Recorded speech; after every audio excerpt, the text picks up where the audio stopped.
ഈ സെമിനാറ് അധ്യക്ഷത വഹിച്ച നമ്മുടെ ഹാരിസ് സാറ്, അതുപോലെ വേദിയിലും സദസ്സിലും ഇരിക്കുന്ന പ്രഗത്ഭരെ, കൂട്ടത്തിൽ ഈ പിയാനിസ്റ്റിന്റെ പാട്ടുകളെ പറ്റിയും പിയാനിസ്റ്റിനെ പറ്റിയൊക്കെ വളരെ ആഴത്തിൽ പഠനം നടത്തിയ ബാബുരേട്ടനെ പേരുള്ളവരുണ്ട്. അതേപോലെ എസ് ജോസഫ് സാറ് ഇതിനെപ്പറ്റി തന്നെ ലേഖനങ്ങൾ എഴുതിയിട്ടുള്ളവരുണ്ട്. രാധാകൃഷ്ണൻ സാറിനെ പോലുള്ളവർ സ്വാതന്ത്ര്യമല്ല ജീവിതമെന്നും പറഞ്ഞ് ലേഖനം അപ്പച്ചൻ്റെ പാട്ടിനെ പറ്റി എഴുതിയവരുണ്ട്. ഈ കൂട്ടത്തിൽ തന്നെ ഈ പാട്ടും വിഷയങ്ങളും ഒക്കെ ആയിട്ട് ഗവേഷണം നടത്തിക്കൊണ്ടിരിക്കുന്ന വിദ്യാർത്ഥികളുണ്ട്. ഇതുമായി ബന്ധപ്പെട്ട പല മേഖലകളിൽ നിന്ന് എല്ലാം ഉള്ളവരുണ്ട്. എല്ലാവർക്കും എൻ്റെ സ്നേഹവന്ദനം. നമുക്ക് ഞാൻ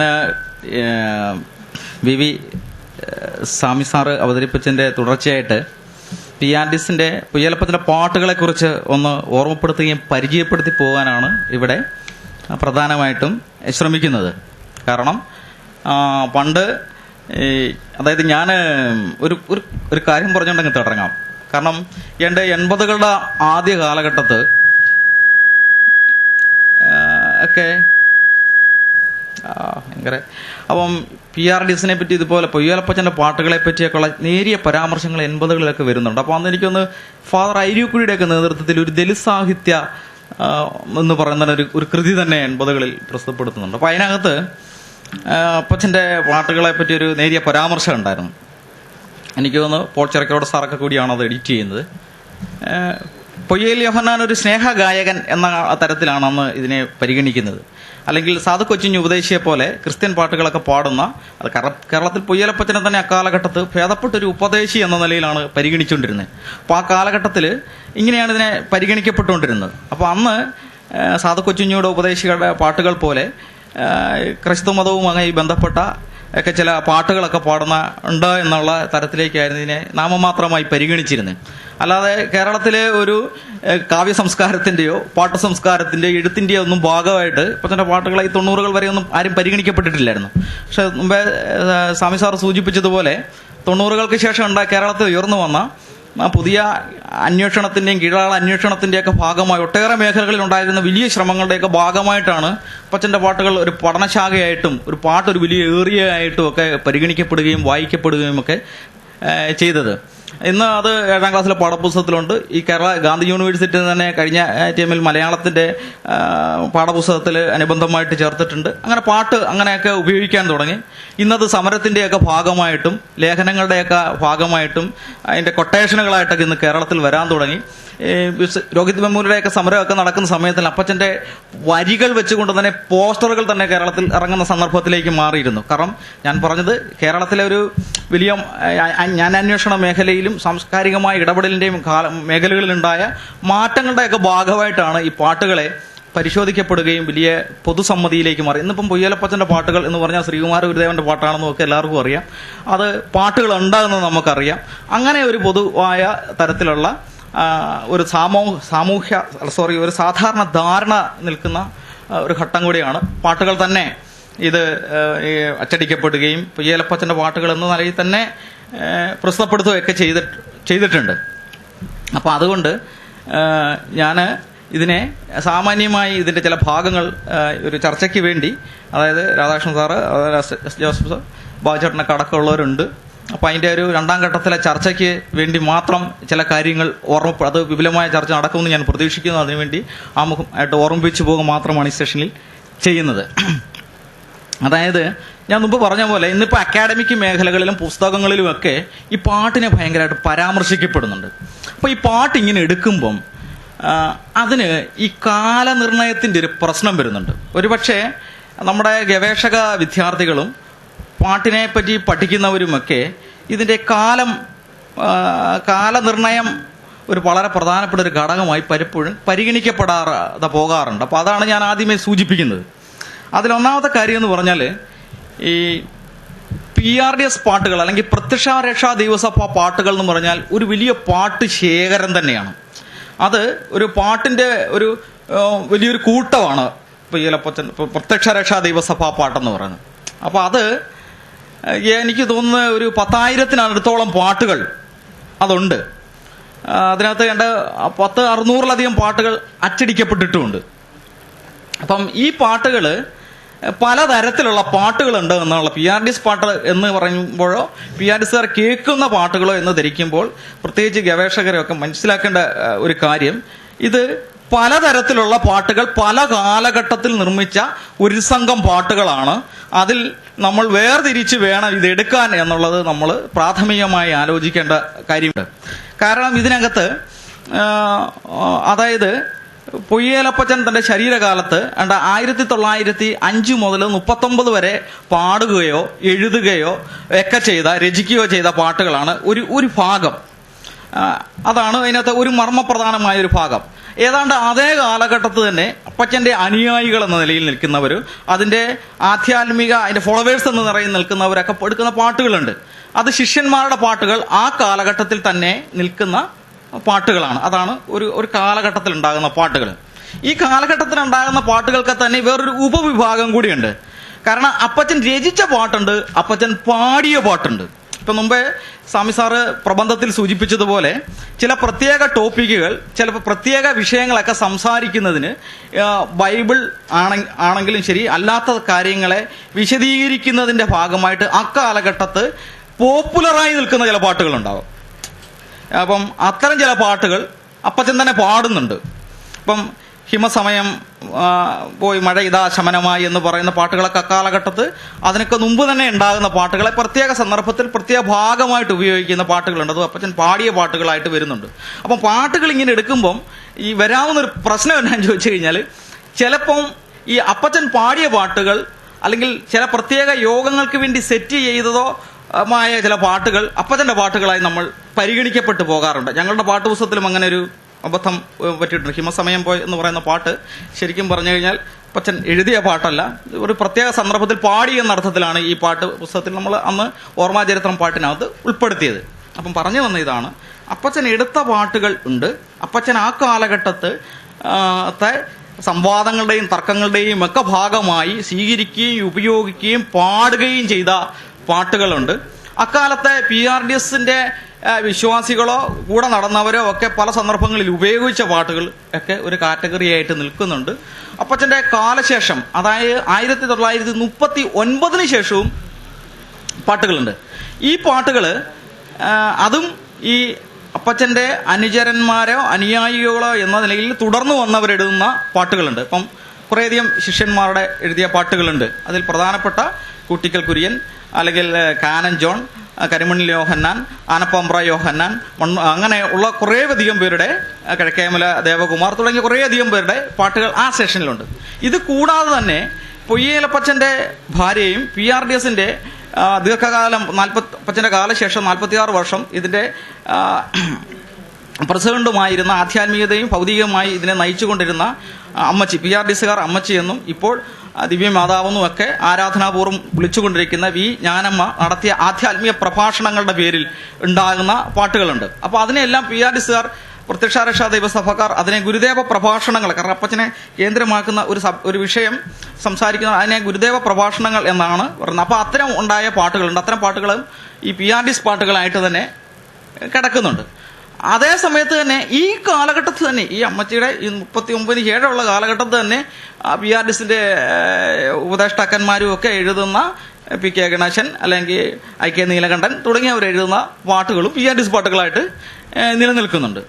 അതിനുശേഷവും ഈ കാലഘട്ടത്തിന് ശേഷവും ഇപ്പോഴും PRDSൽ പാട്ടുകൾ എഴുതുകയും അത് പാടിക്കൊണ്ടു പോവുകയും അത് ഉപയോഗിക്കുകയും ചെയ്യുന്നൊരു കൾച്ചർ PRDSനകത്തുണ്ട്. അപ്പം ഇങ്ങനെ, അതാണ് ഞാൻ പറഞ്ഞത്, 1000-600 പാട്ടുകൾ ഈ കേരളത്തിൽ ഈ കമ്മ്യൂണിറ്റിക്കകത്ത് ഇങ്ങനെ നിൽക്കുകയാണ്. ഇതിനകത്തുനിന്നാണ് ചിലപ്പോൾ നമ്മൾ ഗവേഷകർ എന്ന നിലയിലോ അല്ലെങ്കിൽ ഒരു പഠനത്തിന്റെയൊക്കെ ഭാഗമായിട്ട് അപ്പച്ചൻ്റെ ഒരു പാട്ട് വേണമെന്ന് പറയുമ്പോൾ PRDSന്റെ ഹെഡ് ഓഫീസിൽ നിന്ന് ഒരു പാട്ട് ഹൗസ് കൊടുക്കും, അല്ലെങ്കിൽ നമ്മൾ എടുക്കുന്ന ഒരു പാട്ട് ഹൗസ് കൊടുക്കും. അതിനകത്തുനിന്ന് കിട്ടുന്ന ആകർഷകമായ 2 വരി അപ്പച്ചൻ്റെതായിട്ട് നമ്മൾ ഉപയോഗിക്കുകയും ചെയ്തു പോകുന്ന ഒരു രീതിയുണ്ട്. അപ്പൊ അതുകൊണ്ടാണ് ഞാൻ പറഞ്ഞത്, ഈ പാട്ടുകളെ ഇങ്ങനെ കാലഘട്ടത്തിന്റെ ഒരു പ്രശ്നമുണ്ട് എന്നുള്ളത് ഞാൻ ഓർമ്മിപ്പിക്കുകയാണ്. അതുകൊണ്ട് PRDSകാർ പാടുന്ന എല്ലാ പാട്ടുകളും അപ്പച്ചൻ എഴുതിയ പാട്ടല്ല എന്നെങ്കിലും സാമാന്യമായി ഒരു ധാരണ നമുക്ക് ഉണ്ടാകണം എന്നുള്ളതിൻ്റെ ഒരു പ്രാഥമികമായ കാര്യമാണ്. പിന്നെ രണ്ടാമത്, ഈ പാട്ടുകളെല്ലാം PRDSകാരുമാണോ അല്ലാത്തവരും പലതരത്തിലാണ് ഉപയോഗിക്കുന്നത്. ഈ കാറ്റഗറി തിരിച്ച് പാട്ടുകൾ ഉപയോഗിക്കുന്നുണ്ട് എന്നും കൂടെ നമ്മുടെ ശ്രദ്ധയിലൊന്ന് പെടുന്ന നല്ലതായിരിക്കാം. കാരണം അത് യോഗങ്ങളുടെ ഭാഗമായി ഉപയോഗിക്കുന്ന പാട്ടുകളുണ്ടാവാം, പ്രാർത്ഥനയ്ക്ക് വേണ്ടി ഉപയോഗിക്കുന്ന പാട്ടുകളുണ്ടാവാം, മരണത്തിന്റെ സന്ദർഭത്തിൽ മാത്രം ഉപയോഗിക്കുന്ന പാട്ടുകളുണ്ടാവാം, വിവാഹ സംബന്ധമായ കാര്യങ്ങൾക്ക് ഉപയോഗിക്കുന്ന പാട്ടുകളുണ്ടാവും. അപ്പം നമ്മൾ ഓർക്കും ശരിക്കും പറഞ്ഞാൽ പാട്ടിനകത്ത് തന്നെയാണ് ഇത് നിൽക്കുന്നത്. അതുകൊണ്ടാണ് ഇങ്ങനെ കാറ്റഗറൈസ് ചെയ്ത് പാട്ടുകൾ ഉണ്ടാകുന്നു എന്ന് ഞാൻ പറഞ്ഞു. അങ്ങനെ പല സന്ദർഭങ്ങളിൽ ങ്ങളുടെ അടിസ്ഥാനത്തിലും ഇതിനെ പാട്ടുകളെ വർഗീകരിച്ചെടുക്കാം. അതായത് കാലത്തിന്റെ അടിസ്ഥാനത്തിൽ വർഗീകരിച്ചെടുക്കാം, എഴുത്തിന്റെ അടിസ്ഥാനത്തിൽ വർഗീകരിച്ചെടുക്കാം, സന്ദർഭങ്ങളുടെ അടിസ്ഥാനത്തിൽ ഈ പാട്ടുകളെ വർഗീകരിച്ച് എടുക്കാം. അങ്ങനെയൊക്കെയാണ് ചിതറപ്പെട്ട അവസ്ഥയിൽ ഈ പാട്ടുകൾ നിൽക്കുന്നത്.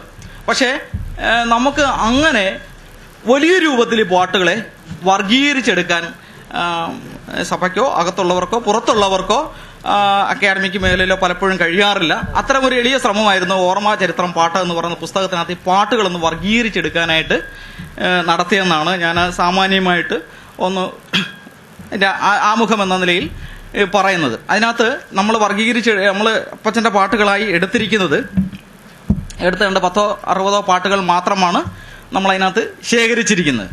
അപ്പോൾ ഇനി ഈ പാട്ടുകൾ എങ്ങനെയാണ് അപ്പച്ചൻ്റെ കാലഘട്ടത്തിൽ ഉണ്ടായത്, സൂക്ഷിക്കപ്പെട്ടത്, ഏതെല്ലാം മേഖലകളിലൂടെ കാര്യങ്ങളാണ് ആ പാട്ടുകൾക്കകത്ത് പറഞ്ഞു പോയത് എന്ന് മാത്രമാണ് ഞാൻ ഈ സെക്ഷനകത്ത് സാമാന്യമായി ഓർമ്മിപ്പിക്കാൻ ശ്രമിക്കുന്നത്. അതിലൊന്ന്, അപ്പച്ചൻ്റെ കാലഘട്ടത്ത് ഈ പാട്ടുകൾ ഉണ്ടാകുന്നത് നമുക്കറിയാം ഒരു കവിത എഴുത്തിൻ്റെ ഭാഗമായിട്ടല്ല ഈ പാട്ടുണ്ടാകുന്നത്. അപ്പം നമ്മൾ കവിത എഴുതുന്നവരുണ്ട്, കവിത വായിക്കുന്നവരുണ്ട്. പക്ഷെ ഈ പാട്ട് ഒരു കവിത എഴുതുന്നതിൻ്റെ പ്രക്രിയയിലൂടെ കവിയായി മാറി കാവ്യാന്വേഷണത്തിന്റെ ഭാഗമായോ ആത്മാവിഷ്കാരത്തിന് പോയ കവിത എഴുതി കവിത അച്ചടിച്ച് കവിത ടൈറ്റിലിട്ട് അച്ചടിച്ച് രൂപത്തിലേക്ക് വരുന്ന രൂപത്തിലല്ല ഈ പാട്ടുകൾ ഉണ്ടായത്. കാരണം ഇത് ചില സന്ദർഭങ്ങളും ചില ആവശ്യങ്ങളും ചില ആശയ പ്രചരണത്തിൻ്റെയും ചില സന്ദർഭങ്ങളുടെ അടിസ്ഥാനത്തിലാണ് ഈ പാട്ടുകൾ ഉണ്ടാകുന്നത്. അപ്പോൾ അതിൻ്റെ ഒരു വിശദാംശങ്ങളിലേക്ക് വരുന്നതിന് മുമ്പ് ഈ പാട്ടുകൾ എങ്ങനെയാണ് സൂക്ഷിച്ചിരുന്നതെന്ന് ഞാൻ ഒന്നുകൂടി പറയാം.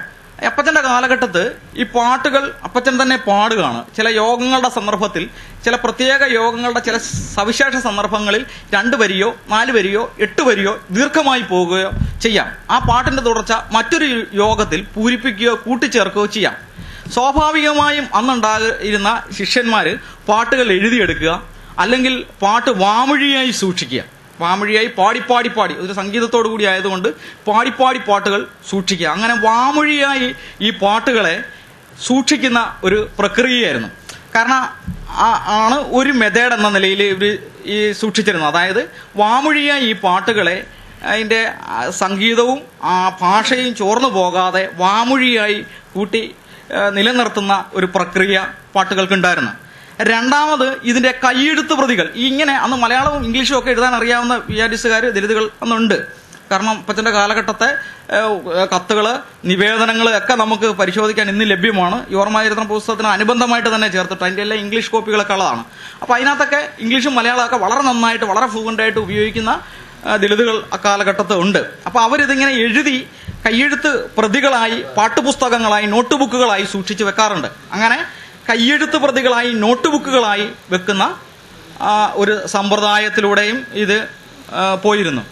മൂന്നാമത് ഉള്ള ഒരു ഘട്ടമാണ് അച്ചടി എന്ന് പറയുന്നത്. ഇപ്പൊ അപ്പച്ചന്റെ കാലഘട്ടത്തിൽ തന്നെ ചില പാട്ടുകൾ അച്ചടിക്കുന്നതിന്റെ ചില സൂചനകളുണ്ട്. 1931 പൊയ്യാലപ്പച്ചൻ ഒരു പാട്ടുപുസ്തകം അച്ചടിക്കുന്നതിന്റെ കടം ഇതിനായിട്ട് നിങ്ങൾ വീടിയിട്ടില്ല എന്ന് പറഞ്ഞ് കോഴഞ്ചേരിയിൽ ഒരു പ്രസ്സുകാരൻ അപ്പച്ചന് കത്തയക്കുന്നതായിട്ട് നമുക്ക് ഇപ്പോൾ രേഖകൾ ലഭ്യമാണ്.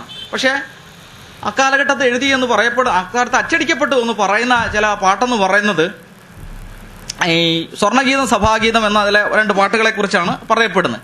ഈ പാട്ടുപുസ്തകം സത്യത്തിൽ സാമിച്ചാൻ ഇപ്പോൾ മുമ്പ് സൂചിപ്പിച്ചതുപോലെ PRDSന്റെ ആന്തരികമായ വിഷയങ്ങളെയോ അതിന്റെ ആഖ്യാനങ്ങളെയോ വിപുലീകരിക്കുകയോ പുറപ്പെടുവിപ്പിക്കുന്ന സമയത്തുള്ള പാട്ടുകൾ ശരിക്കും അല്ലായിരുന്നു. അത് മുമ്പ് പറഞ്ഞതുപോലെ ഇതിന്റെ എങ്ങനെയാണ് ഈ സഭ അല്ലെങ്കിൽ തന്റെ ആശയങ്ങൾ എങ്ങനെ ക്രിസ്തുമതത്തിനെതിരല്ല എന്ന് സൂചിപ്പിക്കുന്ന വിധത്തിലുള്ള ആരാധനാഗാനങ്ങളും പാട്ടുകളും സമാഹരിക്കപ്പെടുന്നതായിട്ടാണ് ഞങ്ങൾക്ക് അതിന്റെ കൈയെഴുത്ത് പ്രതിയും ചില അവശിഷ്ടങ്ങളും ചില അന്വേഷണത്തിന്റെ ഭാഗമായി കിട്ടിയപ്പോൾ കാണാൻ കഴിഞ്ഞത്. പിന്നീട് എങ്കിൽ പോലും ഈ സ്വാതന്ത്ര്യാനന്തരം 39 ശേഷം അച്ചടിയിലേക്കൊക്കെ കേരളം മാറുകയും പ്രവേശിക്കുകയൊക്കെ ചെയ്യുന്നതിൻ്റെ ഒരു വിപുലമായ ഘട്ടത്തിലാണ് ഇത് PRDSകാരുടെ ഭാഗമായിട്ട് അവരുടെ സഭയുടെ ആവശ്യങ്ങൾക്കായിട്ട് വേണ്ടി ഈ പാട്ടുകൾ ഇങ്ങനെ അച്ചടിക്കുന്നുണ്ടെങ്കിലും 1977 കോട്ടയത്ത് ഒരു പ്രസ്സുണ്ട്. കോട്ടയത്ത് ഒരു പ്രസ്സിൽ, സെന്റ് ജോൺസ് എന്ന് പറയുന്ന ഒരു പ്രസ്സിൽ വച്ചാണ് ഇതിനകത്ത് കുറേ പാട്ടുകൾ, 10-40ഓളം പാട്ടുകൾ അച്ചടിച്ചത് രേഖയാക്കി മാറ്റുന്നത്.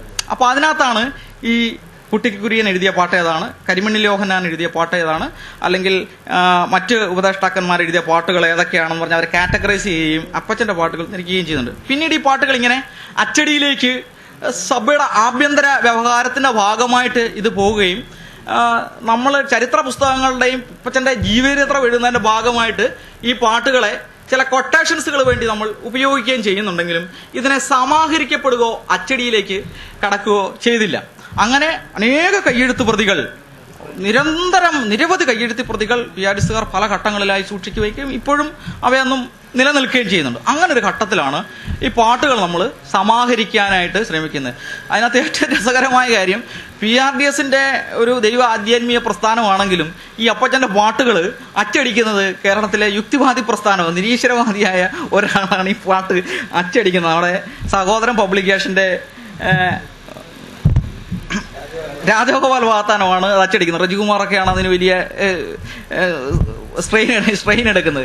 അങ്ങനെയാണ് ഈ പാട്ട് അച്ചടിക്കുകയും ഇത് ശരിക്കും പറഞ്ഞാൽ ഈ പാട്ടിന് ഇത്രയും പ്രചാരം ഉണ്ടാകുന്നതിൻ്റെ ഒരു കാര്യം, ഈ രാജഗോപാൽ വാത്താനം ഇങ്ങനെ കേരളത്തിന്റെ വിവിധ ഭാഗത്ത് യുക്തിവാദി പ്രസ്ഥാനത്തിന്റെ ഭാഗമായിട്ട് ഈ പാട്ടുകൾ ഇങ്ങനെ ഇത് സർക്കുലേറ്റ് ചെയ്താണ് ഇത് വലിയ വായനയിലേക്ക് വരികയും അവിടെ നിന്നൊക്കെയോ ആരോ മേടിച്ച പാട്ടാണ് പിന്നീട് ഗാന്ധി യൂണിവേഴ്സിറ്റിയിൽ തന്നെ ഇത് സിലബസിലേക്കൊക്കെ പ്രവേശിക്കുകയും. പക്ഷെ അതിനൊക്കെ സമാന്തരമായി തന്നെ ഈ പാട്ടുകളെ വളരെ ഡെപ്തായി നിന്നുകൊണ്ട് ഉള്ള പഠനങ്ങൾ ബാബുരേട്ടനെ പോലുള്ളവരുടെയും വല്ലാപ്പോലുള്ളവരുടെയൊക്കെ ഉണ്ടാകുന്നുണ്ടെന്നുള്ളത് ഞാൻ വിസ്മരിക്കുന്നില്ല. അപ്പം ഇങ്ങനെയാണ് ഈ പാട്ട് അച്ചടിയിലേക്ക് വരുന്നത്. അപ്പം മനസ്സിലാക്കേണ്ട ഒരു കാര്യം, കേരളത്തിലെ ദലിതുകൾ അവരുടെ ഒരു അതിജീവനത്തിന്റെയും ഉയർത്തെഴുന്നേൽപ്പിന്റെയും ഭാഗമായിട്ട് ഇത് രൂപപ്പെടുന്ന ഒരു ആധ്യാത്മിക പ്രസ്ഥാനത്തിന്റെ അല്ലെങ്കിൽ സാമൂഹ്യ പ്രസ്ഥാനത്തിന്റെ അല്ലെങ്കിൽ ഒരു ആശയ നിർമ്മിതിയുടെ ഭാഗമായി രൂപം കൊള്ളുന്ന ഈ പാട്ടുകളെ അന്ന് പാട്ടുകളായിട്ട് പരിഗണിക്കാൻ പറ്റുന്നില്ല. കാരണം എന്താണെന്ന് ചോദിച്ചാൽ അന്നത്തെ മലയാളത്തിന്റെ അത് ഈ മലയാള സാഹിത്യത്തിൽ പഠനം നടത്തിക്കൊണ്ടിരിക്കുന്നവരാണ്, അല്ലെങ്കിൽ ആ അത്ര വിദ്യാസമ്പന്നമായ ഒരു ഭാഗമാണല്ലോ നമ്മൾ കേട്ടുകൊണ്ടിരിക്കുന്നത്. അപ്പോൾ നിങ്ങൾക്കത് മനസ്സിലാകും. അപ്പോൾ അന്ന് പാട്ടെന്ന് പറയുന്നത് ഒന്നെങ്കിൽ നാടൻ പാട്ട്, അല്ലെങ്കിൽ ഈ ക്രൈസ്തവ മേഖലകളിലെ ഈ സാധു കൊച്ചുഞ്ഞു ഉപദേശിയെ പോലുള്ളവരുടെ പള്ളി പാട്ടുകൾ ഉണ്ട്, അങ്ങ് പാട്ടുകളായിട്ട് കിടക്കുന്നു. ദലിതുകൾ ഏകദേശം അക്കാലഘട്ടത്തിൽ നാടൻ പാട്ടുകളിൽ നിന്ന് മാറുന്ന ഒരു കാലഘട്ടമാണ് എനിക്ക് തോന്നുന്നു അപ്പച്ചൻ്റെയൊക്കെ കാലഘട്ടം. അപ്പൊ അത്തരം ചില പാട്ടുകൾ. പിന്നെയുള്ളത് മുഴുവൻ കവിതയാണ്. കവിത എന്ന് പറഞ്ഞാൽ അത് ഭയങ്കര ഭീകരമായ വലിയ കവിതകളാണ്. ഖണ്ഡകാവ്യങ്ങൾ ഉണ്ടാകുന്നു, വലിയ ഫ്രെയിമുകളിൽ വലിയ കവിതകൾ ഉണ്ടാകുന്നു. ആ കാലഘട്ടത്തിൽ ആശാന്റെയൊക്കെ കവിതകൾ ഉണ്ടാകുന്നു, ചണ്ടാളഭിഷേകം ഉണ്ടാകുന്നു. അത്തരം ഒരു കാലഘട്ടത്തിലാണ് അപ്പച്ചന്റെ പാട്ടുകളും ഉണ്ടാകുന്നത്. പക്ഷേ നിർഭാഗ്യമെന്ന് പറഞ്ഞാൽ ഈ കേരളത്തിന്റെ കാവ്യ സാംസ്കാരിക ചരിത്രത്തിനകത്ത് ഈ അപ്പച്ചന്റെ പാട്ടുകളെ പരിഗണിക്കാൻ പറ്റുന്ന തരത്തിലായിരുന്നില്ല. കാരണം എന്നാന്ന് ചോദിച്ചു കഴിഞ്ഞാൽ, ഇത് ഒന്നാമത്തെ കാര്യം, ഇതൊരു ആധ്യാത്മിക പ്രസ്ഥാനത്തിന്റെ ഭാഗമായിട്ട് നിൽക്കുന്ന പാട്ടുകൾ.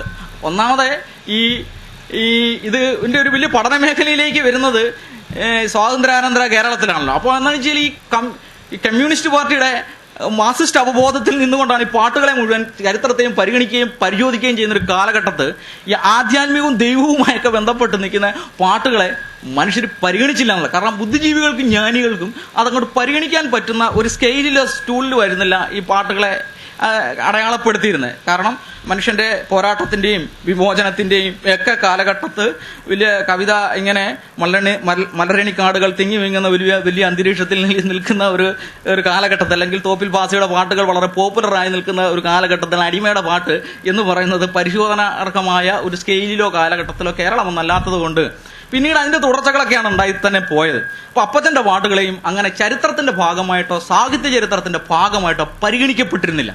ഇത് വളരെ പ്രധാനപ്പെട്ട ഒരു കാര്യമാണ്. അത് പാട്ടുകളെ അവരിങ്ങനെ വിശകലനം ചെയ്തെടുക്കുന്നതിന്റെ ഒരു ഇതുകൊണ്ടും ഈ കമ്മ്യൂണിറ്റിയെ തന്നെ പരിഗണിക്കപ്പെടാതിരുന്നതിന്റെ ഭാഗമായി ദലിതുകളെ തന്നെ, ദലിതെന്ന് പറയുന്നത് തന്നെ, ദലിത് സംഘടനാ പ്രവർത്തനങ്ങൾ നടത്തുന്നത് തന്നെ ജാതി പ്രവർത്തനങ്ങളാണെന്നും അത് സാമൂഹ്യമായ പുരോഗതിക്ക് എതിരായിട്ട് നിൽക്കുന്നു എന്ന് പ്രചരിപ്പിക്കപ്പെടുന്ന യുക്തിബോധത്തിന്റെയും ദാർശനിക പശ്ചാത്തലത്തിൽ നിൽക്കുമ്പോൾ പിന്നെ അതിനകത്തുനിന്നുണ്ടായ ഒരു ദൈവാനുഭവത്തിന്റെ പാട്ടുകൾ അല്ലെങ്കിൽ സ്പിരിച്വൽ സോങ്സിനെ എങ്ങനെ പരിഗണിക്കും? തള്ളിക്കളയാന്ന് മാത്രമേ ഉള്ളൂ. കാരണം അങ്ങനെ ഈ പാട്ടുകൾ വർഷങ്ങളോളം 100 വർഷത്തോളം അച്ചടിയിൽ നിന്ന് ഒഴിവാക്കപ്പെട്ടു പോകുന്ന ഒരു സാമൂഹ്യം അന്തരീക്ഷമായിരുന്നു കേരളത്തിലെ സാംസ്കാരിക കാവ്യരചനയുടെ ചരിത്രമെന്നാണ് എനിക്ക് സൂചിപ്പിക്കാനുള്ളത്. പക്ഷേ എന്ത് ചെയ്യാം, കേരളത്തിലെ ദലിതുകൾ, പ്രത്യക്ഷരക്ഷാ ദൈവസഭ ഇത് അതിജീവിക്കുന്നുണ്ട്. ഇത് മാത്രമല്ല, ദലിതുകൾക്ക് ഇങ്ങനെ ഭീകരമായ അതിജീവന ശേഷിയുള്ള മനുഷ്യരാണ്.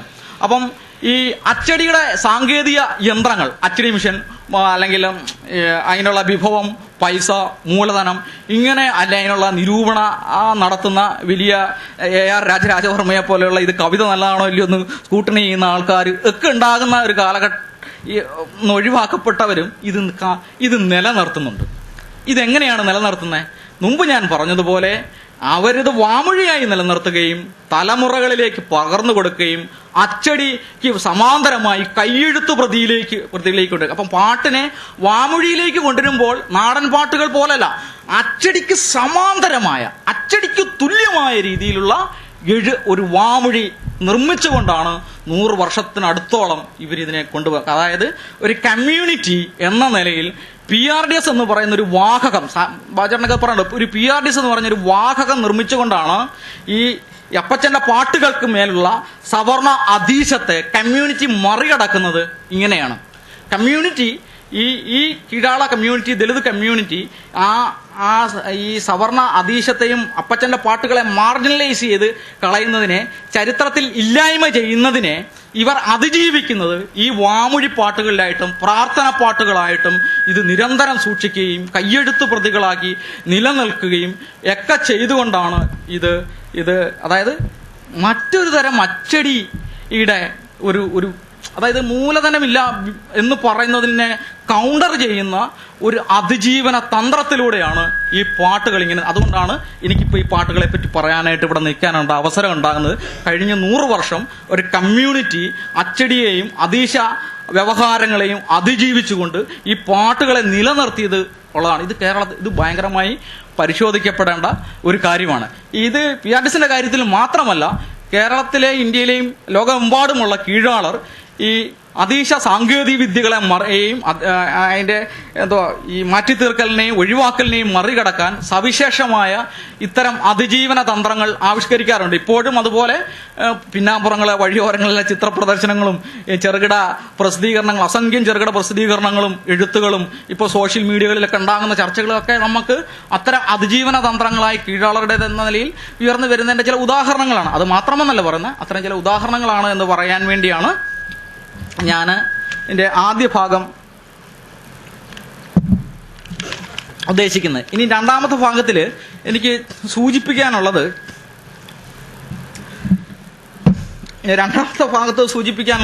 ഈ പാട്ടിന്റെ കാലം എന്ന് പറയുന്നതാണ്. കാലത്തെക്കുറിച്ച് ഞാൻ പറയാം.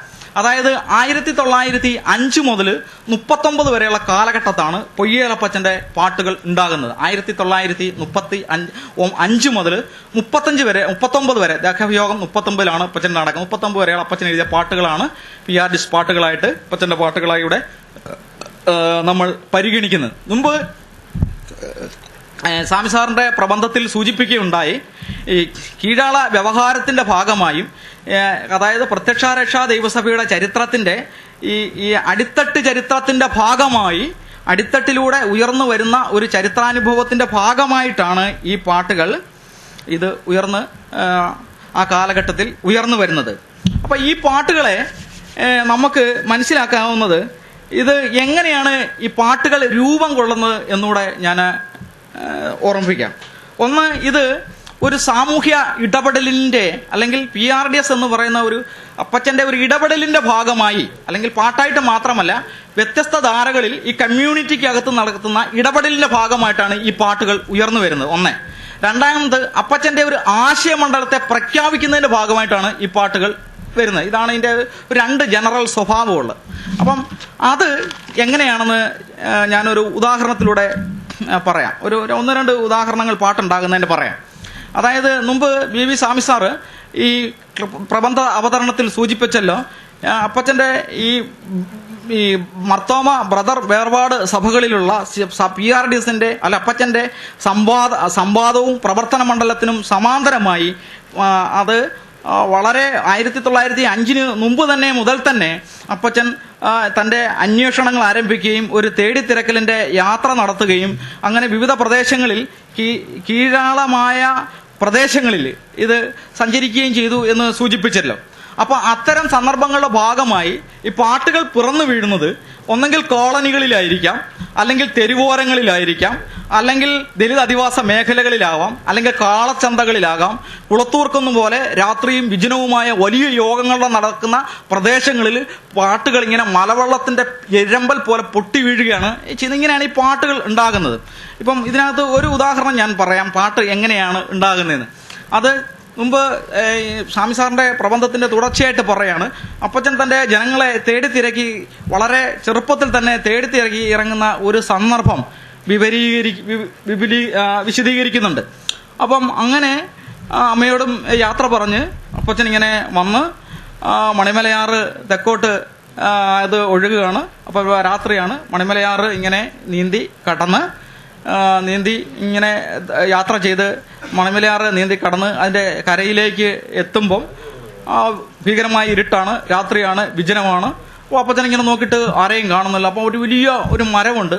ആ മരത്തിന്റെ മുകളിൽ ആ രാത്രി കയറി നിന്നിട്ട് ദൂരേക്ക് നോക്കുമ്പോൾ അകലെ ഒരു ചെറിയ വെളിച്ചം കാണുന്നു എന്നാ പറയുന്നത്. അപ്പോൾ ആ വെളിച്ചത്തെ നോക്കിയിട്ട് അപ്പച്ചൻ അങ്ങോട്ട് ഇങ്ങനെ ഒരു പ്രത്യേക ശബ്ദത്തിൽ കൂകിയപ്പോൾ അങ്ങ് അകലെ ദൂരെ നിന്നും ഒരു മറു ശബ്ദം കേൾക്കുന്നു. ആ മറുശബ്ദം കേൾക്കുന്ന സ്ഥലത്തേക്ക് ഈ മരത്തിൽ നിന്ന് ഇറങ്ങി അപ്പച്ചൻ നടന്നു പോവുകയാണ്.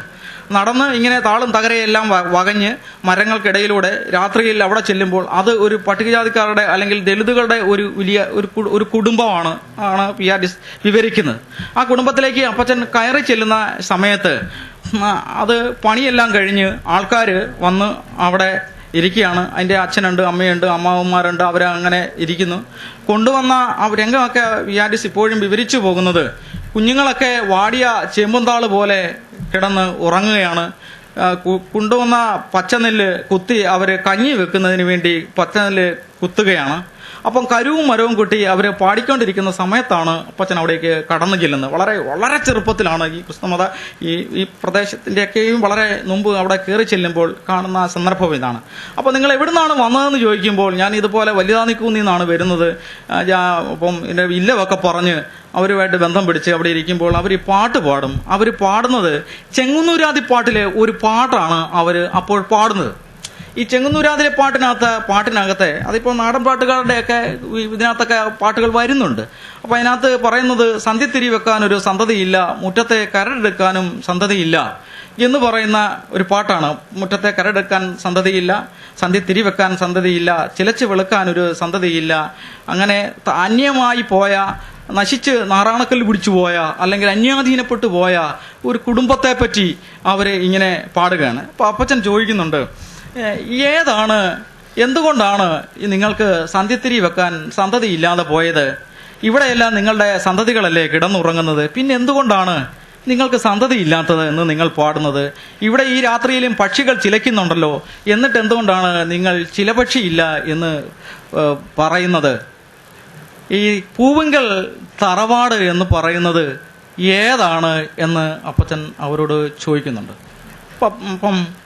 അപ്പം അവർ പറയും അത് ഞങ്ങൾക്ക് അറിയില്ല എന്ന് പറയുന്നുണ്ട്. അപ്പം അല്പനേരം മൗനമായി ഇരുന്നതിന് ശേഷം അപ്പച്ചൻ പറഞ്ഞു, ആ കരുവും മരവും ഇഞ്ഞിതാ ഞാൻ പാടാം എന്ന് പറഞ്ഞിട്ട് ഈ കരുവും മരവും മേടിയിട്ട് അപ്പച്ചൻ അതിന്റെ തുടർച്ചയായിട്ട് പാടുന്നത് ചിലച്ചു വെളുക്കാനൊരു ചിലപക്ഷിയില്ലേ, ചിലച്ചു വെളുക്കാനൊരു ചിലപക്ഷിയുണ്ട്, സന്ധ്യത്തിരി വെക്കാനൊരു സന്തതിയുണ്ട്, മുറ്റത്തെ കരടെടുക്കാനും സന്തതിയുണ്ട്, പൂവിങ്കൽ അമ്മ പെറ്റിട്ടൊരു ആൺമകനുണ്ട് എന്ന് പറഞ്ഞ് അപ്പച്ചൻ ആ വരികൾ പാടുകയും ആ സന്ദർഭത്തിൽ ആ വീട്ടിലും കുഞ്ഞുങ്ങളുമെല്ലാം ആ പിതാക്കന്മാരും അമ്മമാരുമെല്ലാം വലിയ പൊട്ടിക്കരയുകയും ചെയ്തു എന്നൊരു സന്ദർഭമാണ് PR അതിന്റെ ഓർമ്മകളിലൂടെ വിവരിച്ചു കൊണ്ടിരിക്കുന്നത്. ഞാൻ പറഞ്ഞത് എങ്ങനെയാണ് അപ്പച്ചൻ്റെ ഒരു പാട്ട് പിറന്നു വീണത് എന്നാണ് ഞാൻ പറഞ്ഞത്.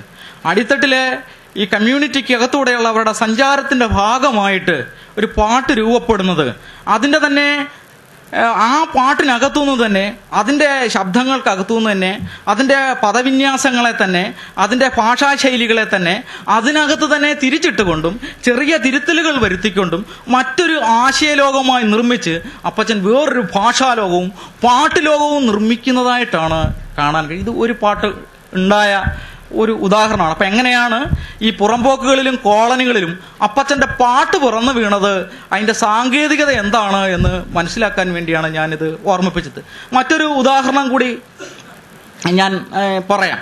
അപ്പോൾ അത് മുമ്പേ സ്വാമിച്ചാന്തനെ സംസാരിച്ച കൂട്ടത്തിൽ വാകത്താനത്തെ യോഗത്തെ പറ്റി സംസാരിച്ചു, നിങ്ങളെല്ലാവരും കേട്ടതാണ്. ഈ വാകത്താനത്ത് വെച്ച് അപ്പച്ചനൊരു പാട്ട് പാടുന്നുണ്ട്. അതായത് ഈ വാകത്താനത്തേക്ക് അപ്പച്ചൻ ഈ അവിടെ ഈ ചങ്ങനാശ്ശേരിക്ക് തെങ്ങണായിൽ നിന്ന് ദൂരേക്ക് നടന്നു പോകുന്ന സ്ഥലമാണ് വാകത്താനം എന്ന് പറയുന്ന സ്ഥലം. അങ്ങനെ ഒരു വളരെ ഇതിങ്ങനെ 1905 അവിടെ നിന്ന് അങ്ങോട്ട് നടന്നു പോകുമ്പോഴത്തേന് വഴിയൊക്കെ കാണിച്ചു കൊടുക്കുന്ന ഒരു ചെക്കനാണ് കാണിച്ചു കൊടുക്കുന്നത്. അവൻ ഈ അവിടുത്തെ ഈ ആദിച്ചൻ എബ്രഹാം മൂപ്പന്റെ മകനാണ് ഈ കുട്ടി. അപ്പം കുട്ടിയോട് ആദിച്ചൻ എബ്രഹാം മൂപ്പന്റെ സ്ഥലം വീട് എവിടാന്ന് ചോദിച്ചപ്പോൾ അവന് ഉത്തരം പറയാതെ അവന് അല്പം ദേഷ്യം, കാരണം ഇത്രയും പ്രഗത്ഭനായ ഒരാളെ അമ്മാവനെ പേര് വിളിച്ചു എന്നുള്ള ഇതിൽ വെച്ച് ഉണ്ട്. അപ്പം ഈ വിവരം എടുക്കുന്നത് ഈ പറഞ്ഞ കുട്ടി വലുതായി കഴിഞ്ഞ് ആ കുട്ടി തന്നെ തൈപ്പറമ്പിൽ യോഹന്നാൻ എന്ന് പറയുന്ന പേരിൽ എഴുതിയ ഓർമ്മക്കുറിപ്പിൽ നിന്നാണ്.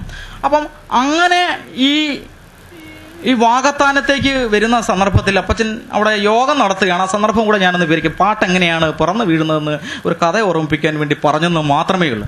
അപ്പം അവിടേക്ക് കയറി വരുമ്പോഴത്തേന് ആദിച്ചൻ എബ്രഹാം മൂപ്പനോട് പറയുന്നുണ്ട്, എനിക്കൊരു സാക്ഷി പറയാൻ അവസരം വേണം എന്ന് പറയുമ്പോൾ, പുള്ളി ഒരു അമ്മാവനായതുകൊണ്ട് ഞാൻ സായിപ്പ് യോഗം നടത്തിക്കൊണ്ടിരിക്കുകയാണ്. അപ്പോൾ സായിപ്പ് യോഗം നടത്തിക്കൊണ്ടിരിക്കുന്ന സമയത്ത് പറയുന്ന ശരി ഞാനൊരു അവസരം ഉണ്ടാക്കി തരാം എന്ന് പറയുമ്പോൾ, അപ്പം യോഗമെല്ലാം സായിപ്പിന്റെ കഴിഞ്ഞു, ആൾക്കാരെല്ലാം പിരിയുകയാണ്. പിരിയുമ്പോഴത്തേന് തൊട്ട് മുമ്പ് ഒരു ആദിച്ചൻ എബ്രഹാം മൂപ്പൻ എഴുന്നേറ്റ് പറയുന്നുണ്ട്, അവരുടെ ആൾക്കാരോട് പറയുന്നുണ്ട്, എൻ്റെ ഒരു കൊച്ചനന്തിരൻ വന്നിട്ടുണ്ട്, അവനൊരു യോഗം നടത്താൻ ഒരു സാക്ഷി പറയാൻ ഒരു അവസരം കൊടുക്കണമെന്ന് പറയുന്നുണ്ട്. അപ്പം അപ്പച്ചൻ തനിച്ചാണ് നിൽക്കുന്നത്. അപ്പോഴത്തേന് അവർ പറയും, അയാൾ അനൗൺസ് ചെയ്യുന്നത് തെക്കുനിന്ന് ഒരു പറയാനുപദേശി വന്നിട്ടുണ്ട്, അയാൾക്കൊരു സാക്ഷി പറയണം, ഇരിക്കേണ്ടവർക്കിരിക്കാം, പോകേണ്ടവർക്ക് പോകാമെന്ന് പറയുകയാണ്. അപ്പോൾ ആൾക്കാരെല്ലാം പിരിഞ്ഞു തുടങ്ങി, എഴുന്നേറ്റു. അപ്പോൾ അപ്പച്ചൻ ആ തമ്പൂറുകാരനോട് പറഞ്ഞു, ഞാനൊരു വരി പാട്ട് പാടാം, ഒന്ന് കൊട്ടിക്കോണേ എന്ന് പറഞ്ഞിട്ട് അവിടെ ഇരുന്ന ബൈബിൾ എടുത്ത് ഒന്ന് മറിച്ച് നോക്കുമ്പോൾ യോഹന്നാന്റെ സുവിശേഷമാണ് കാണുന്നത്. യോഹന്നാന്റെ വെളിപാടാണ്. യോഹന്നാന്റെ വെളിപാടിനകത്ത് വിശുദ്ധ സഭ കാണുന്നതിനെ പറ്റിയാണ് അപ്പച്ചൻ അതിനകത്ത് എടുത്തത്. ഉടൻ തന്നെ അപ്പച്ചൻ അതിനകത്ത് പാടുന്നത്, കാണുന്നു ഞാനൊരു വിശുദ്ധ സഭ ഭൂമിയിൽ ഇല്ലതിന് ഇണചൊല്ലുവാൻ, കുഞ്ഞാടും പരിശുദ്ധന്മാരുമായി മേയുന്നിതോ സിയോൺ മലമുകളിൽ, തുറക്കപ്പെട്ട സ്വർഗം കാണുന്നു ഞാൻ ഇവിടെ, ദൈവ തിരുമുഖം കാണുന്നു ഞാൻ എന്ന് പറഞ്ഞ് അപ്പച്ചൻ പാടി. കാരണം ബൈബിളിനകത്ത വരികളാണത്. അപ്പം അത് നോക്കിയിട്ട് അപ്പോഴത്തന്നെ ഒരു പാട്ടുണ്ടാവുകയാണ്. അപ്പോഴാണ് അവർ കൊട്ടുമ്പോൾ അപ്പച്ചൻ ഇങ്ങനെ പാടുകയാണ്. ഉടനെ അവർ കുറച്ചു പേര് നിന്നു. പക്ഷെ അപ്പച്ചൻ അതിനകത്ത് ആ പാട്ടിന് പാടി വരുമ്പോൾ ബൈബിളില്ലാത്തൊരു വരി കൂടെ പറയുന്നുണ്ട്, എന്നിലൊരു പൊതു ശക്തിയുണ്ട്, എന്നിലൊരു പൊതു ജീവനുണ്ട് എന്ന്. അത് ബൈബിളിനകത്തെ ഈ യോഹന്നാന്റെ ഈ വെളിപാട് എടുത്ത് നോക്കുമ്പോൾ യോഹന്നാന്റെ വെളിപാടിനകത്ത് ഇല്ലാത്ത ചില വരികളാണ് അതിനകത്ത് പറയുന്നത്. എന്നിലൊരു ശക്തിയുണ്ട്, എന്നിലൊരു പൊതുജീവനുണ്ട്, എന്നിലൊരു പൊതു ശക്തിയുണ്ട് എന്ന് പറയുമ്പം ആണ് നമ്മുടെ ആൾക്കാരെല്ലാം, അല്ലെങ്കിൽ അവിടെ കുറച്ച് പേര് അവിടെ നിന്ന്, ഈ കറുത്ത് കുറുകിയ പൊക്കം കുറഞ്ഞ ഉപദേശിയാണല്ലോ, അയാളുടെ ഈ പാട്ടിനകത്ത് എന്തോ ഒരു കാര്യമുണ്ടല്ലോ എന്ന് പറഞ്ഞ് അവരവിടെ നിൽക്കുകയാണ്. എന്താ പറഞ്ഞു, ഉപദേശി ഞങ്ങൾക്ക് ഈ 2 വാക്കൊക്കെ സംസാരിച്ച് കഴിയുമ്പോൾ പറഞ്ഞു, എനിക്ക് ഈ യോഗം ഒന്ന് ഞങ്ങൾക്ക് യോഗം കേൾക്കണമെന്ന് പറയുമ്പോഴാണ് പറയുന്നത്, അപ്പച്ചൻ എടുത്ത വായിക്ക് പറയുന്നത്, വെളിക്കിറങ്ങിയാൽ വെള്ളം എടുക്കാത്തവൻ നിന്ന് സംസാരിച്ച വേദിയിൽ നിന്ന് ഞാൻ സംസാരിക്കില്ല, എൻ്റെ യോഗം കേൾക്കണമെങ്കിൽ നിങ്ങൾ പന്തലഴിച്ച് വേറെ മാറ്റി കെട്ടണം എന്നാണ് പറയുന്നത്. അതായത് സായിപ്പ് അതായത് ഈ വലിയ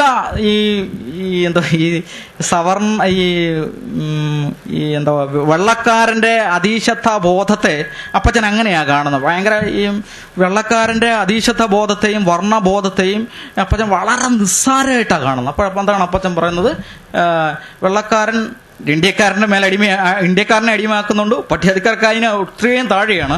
അപ്പം അയാൾ പറയുന്നത് ഇതാണ്, വെള്ളക്കാരനെ അപ്പച്ചൻ പരിഗണിക്കുന്നത് ഇങ്ങനെയാണ്, വെളിക്കിറങ്ങിയാൽ വെള്ളമെടുക്കാത്ത സായിപ്പ് പ്രസംഗിച്ച വേദിയിൽ നിന്ന് ഞാൻ സംസാരിക്കില്ല, എൻ്റെ യോഗം കേൾക്കണമെങ്കിൽ നിങ്ങൾ പന്തലഴിച്ച് മാറ്റിക്കെട്ടണമെന്ന് പറഞ്ഞു.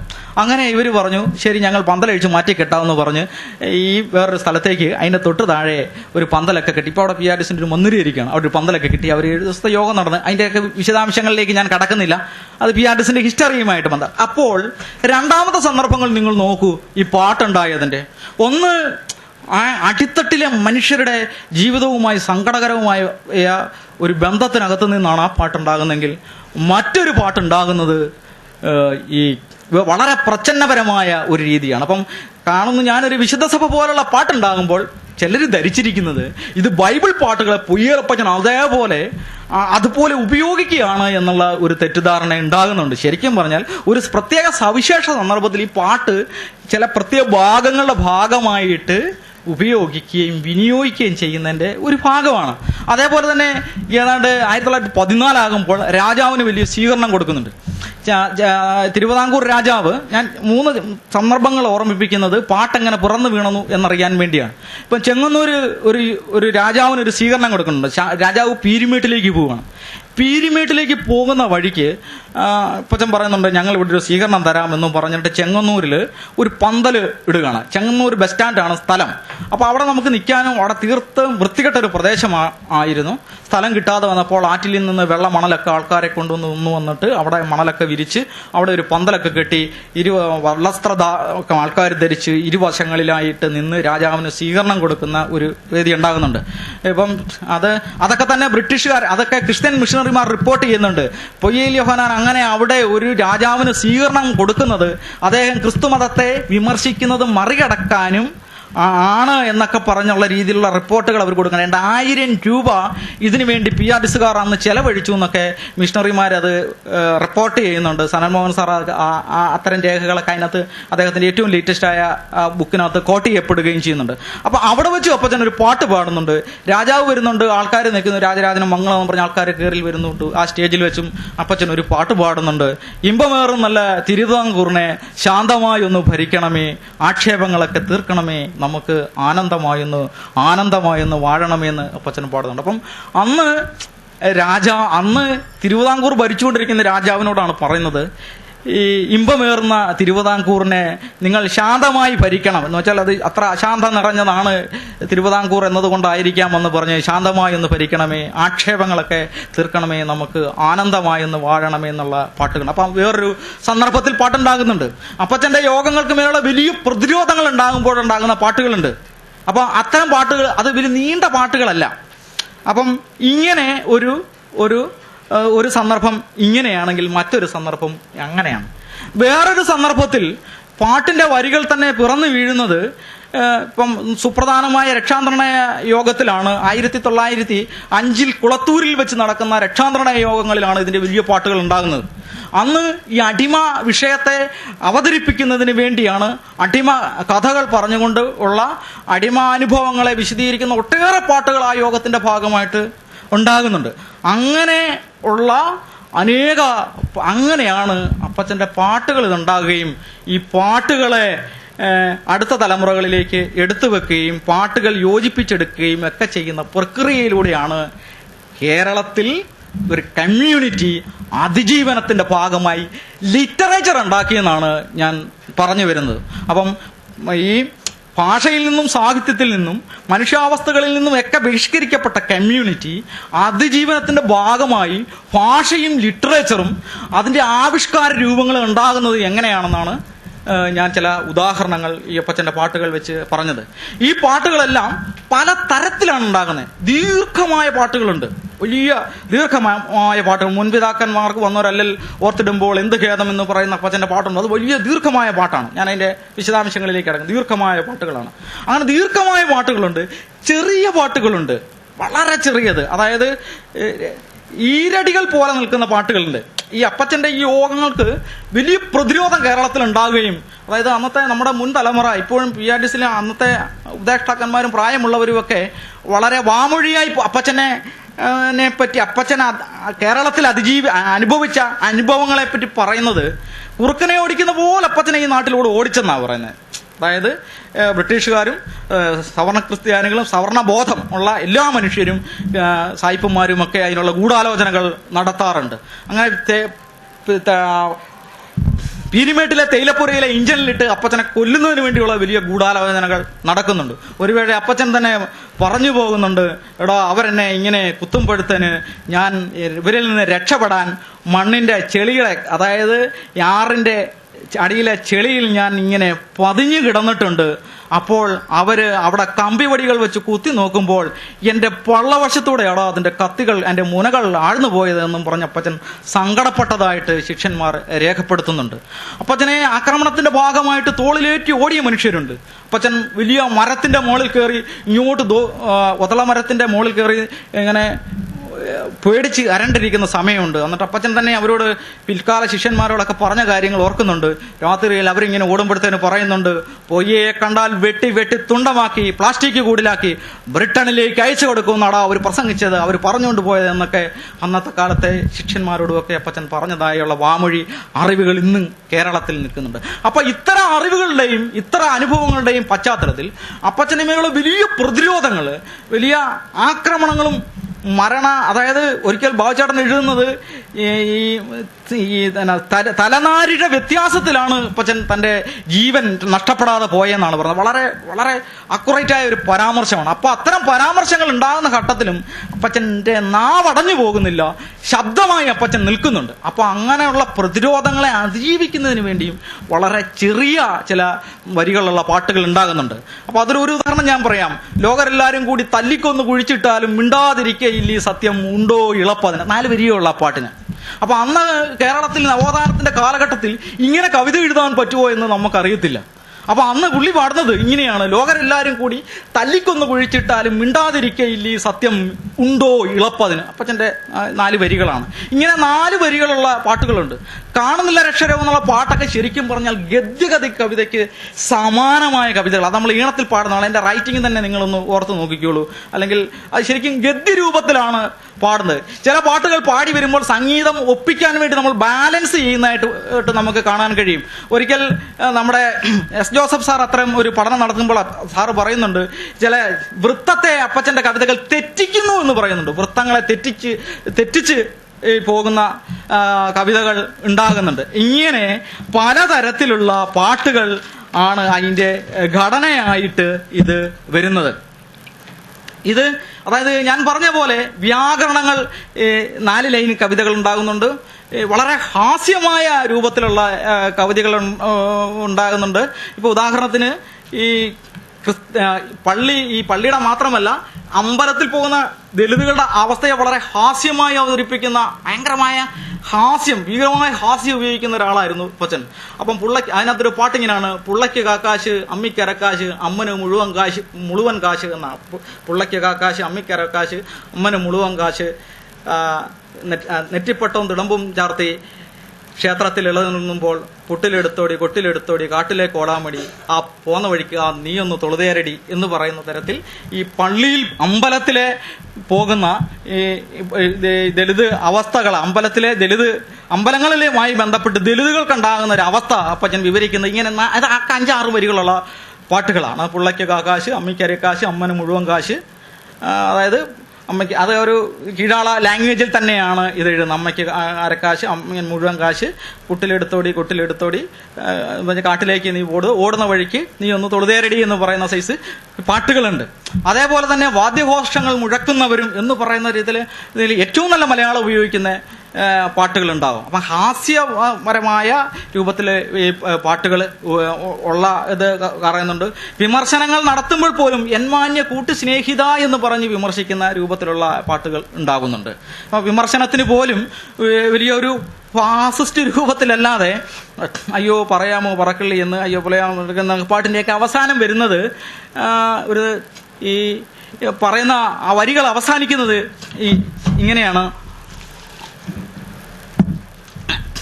അയ്യോ എന്മാന്യ കൂട്ടു സ്നേഹിത എന്ന് പറഞ്ഞാണ് അവസാനം. വിമർശനത്തിന് പോലും വലിയ എന്മാന്യ കൂട്ടു സ്നേഹിത എന്നൊക്കെ പറയുന്ന തരത്തിലുള്ള പാട്ടുകളും ഈ PRDസിനകത്ത് അപ്പച്ചന്റെ പാട്ടുകളായിട്ട് പറയുന്നുണ്ട്. ഇതിന്റെ കൺസ്ട്രക്ഷനിലേക്കുമൊക്കെ ഞാൻ അധികം കടക്കുന്നില്ല. എന്നാൽ പോലും ചില കാര്യങ്ങൾ എൻ്റെ ഓർമ്മയിലും അനുഭവത്തിലും വന്ന ചില കാര്യങ്ങളോട് പറഞ്ഞുകൊണ്ട് ഞാനിത് കൺക്ലൂഡ് ചെയ്തെടുത്തോളാം. അതിലൊരു കാര്യം, ഈ പാട്ടിനകത്തൊക്കെ ഫ്ലാഷ് ബാക്കുകൾ ഉപയോഗിക്കുന്ന ട്രിക്കുകൾ അപ്പച്ചൻ ഉപയോഗിക്കുന്നുണ്ട്. നിങ്ങൾ ശ്രദ്ധിച്ചിട്ടുണ്ടോ? അപ്പച്ചൻ ചില പാട്ടുകൾക്കകത്ത് എനിക്കൊന്ന് ഫ്ലാഷ് ബാക്ക് ഉപയോഗിക്കുന്നുണ്ട്. ഇപ്പം മുൻപിതാക്കന്മാർക്ക് വന്നവരെല്ലാം ഓർത്തിടുമ്പോൾ എന്ത് ദുഃഖം എന്ന് പറഞ്ഞൊരു വലിയ പാട്ട് ഇങ്ങനെ വരികയാണ്.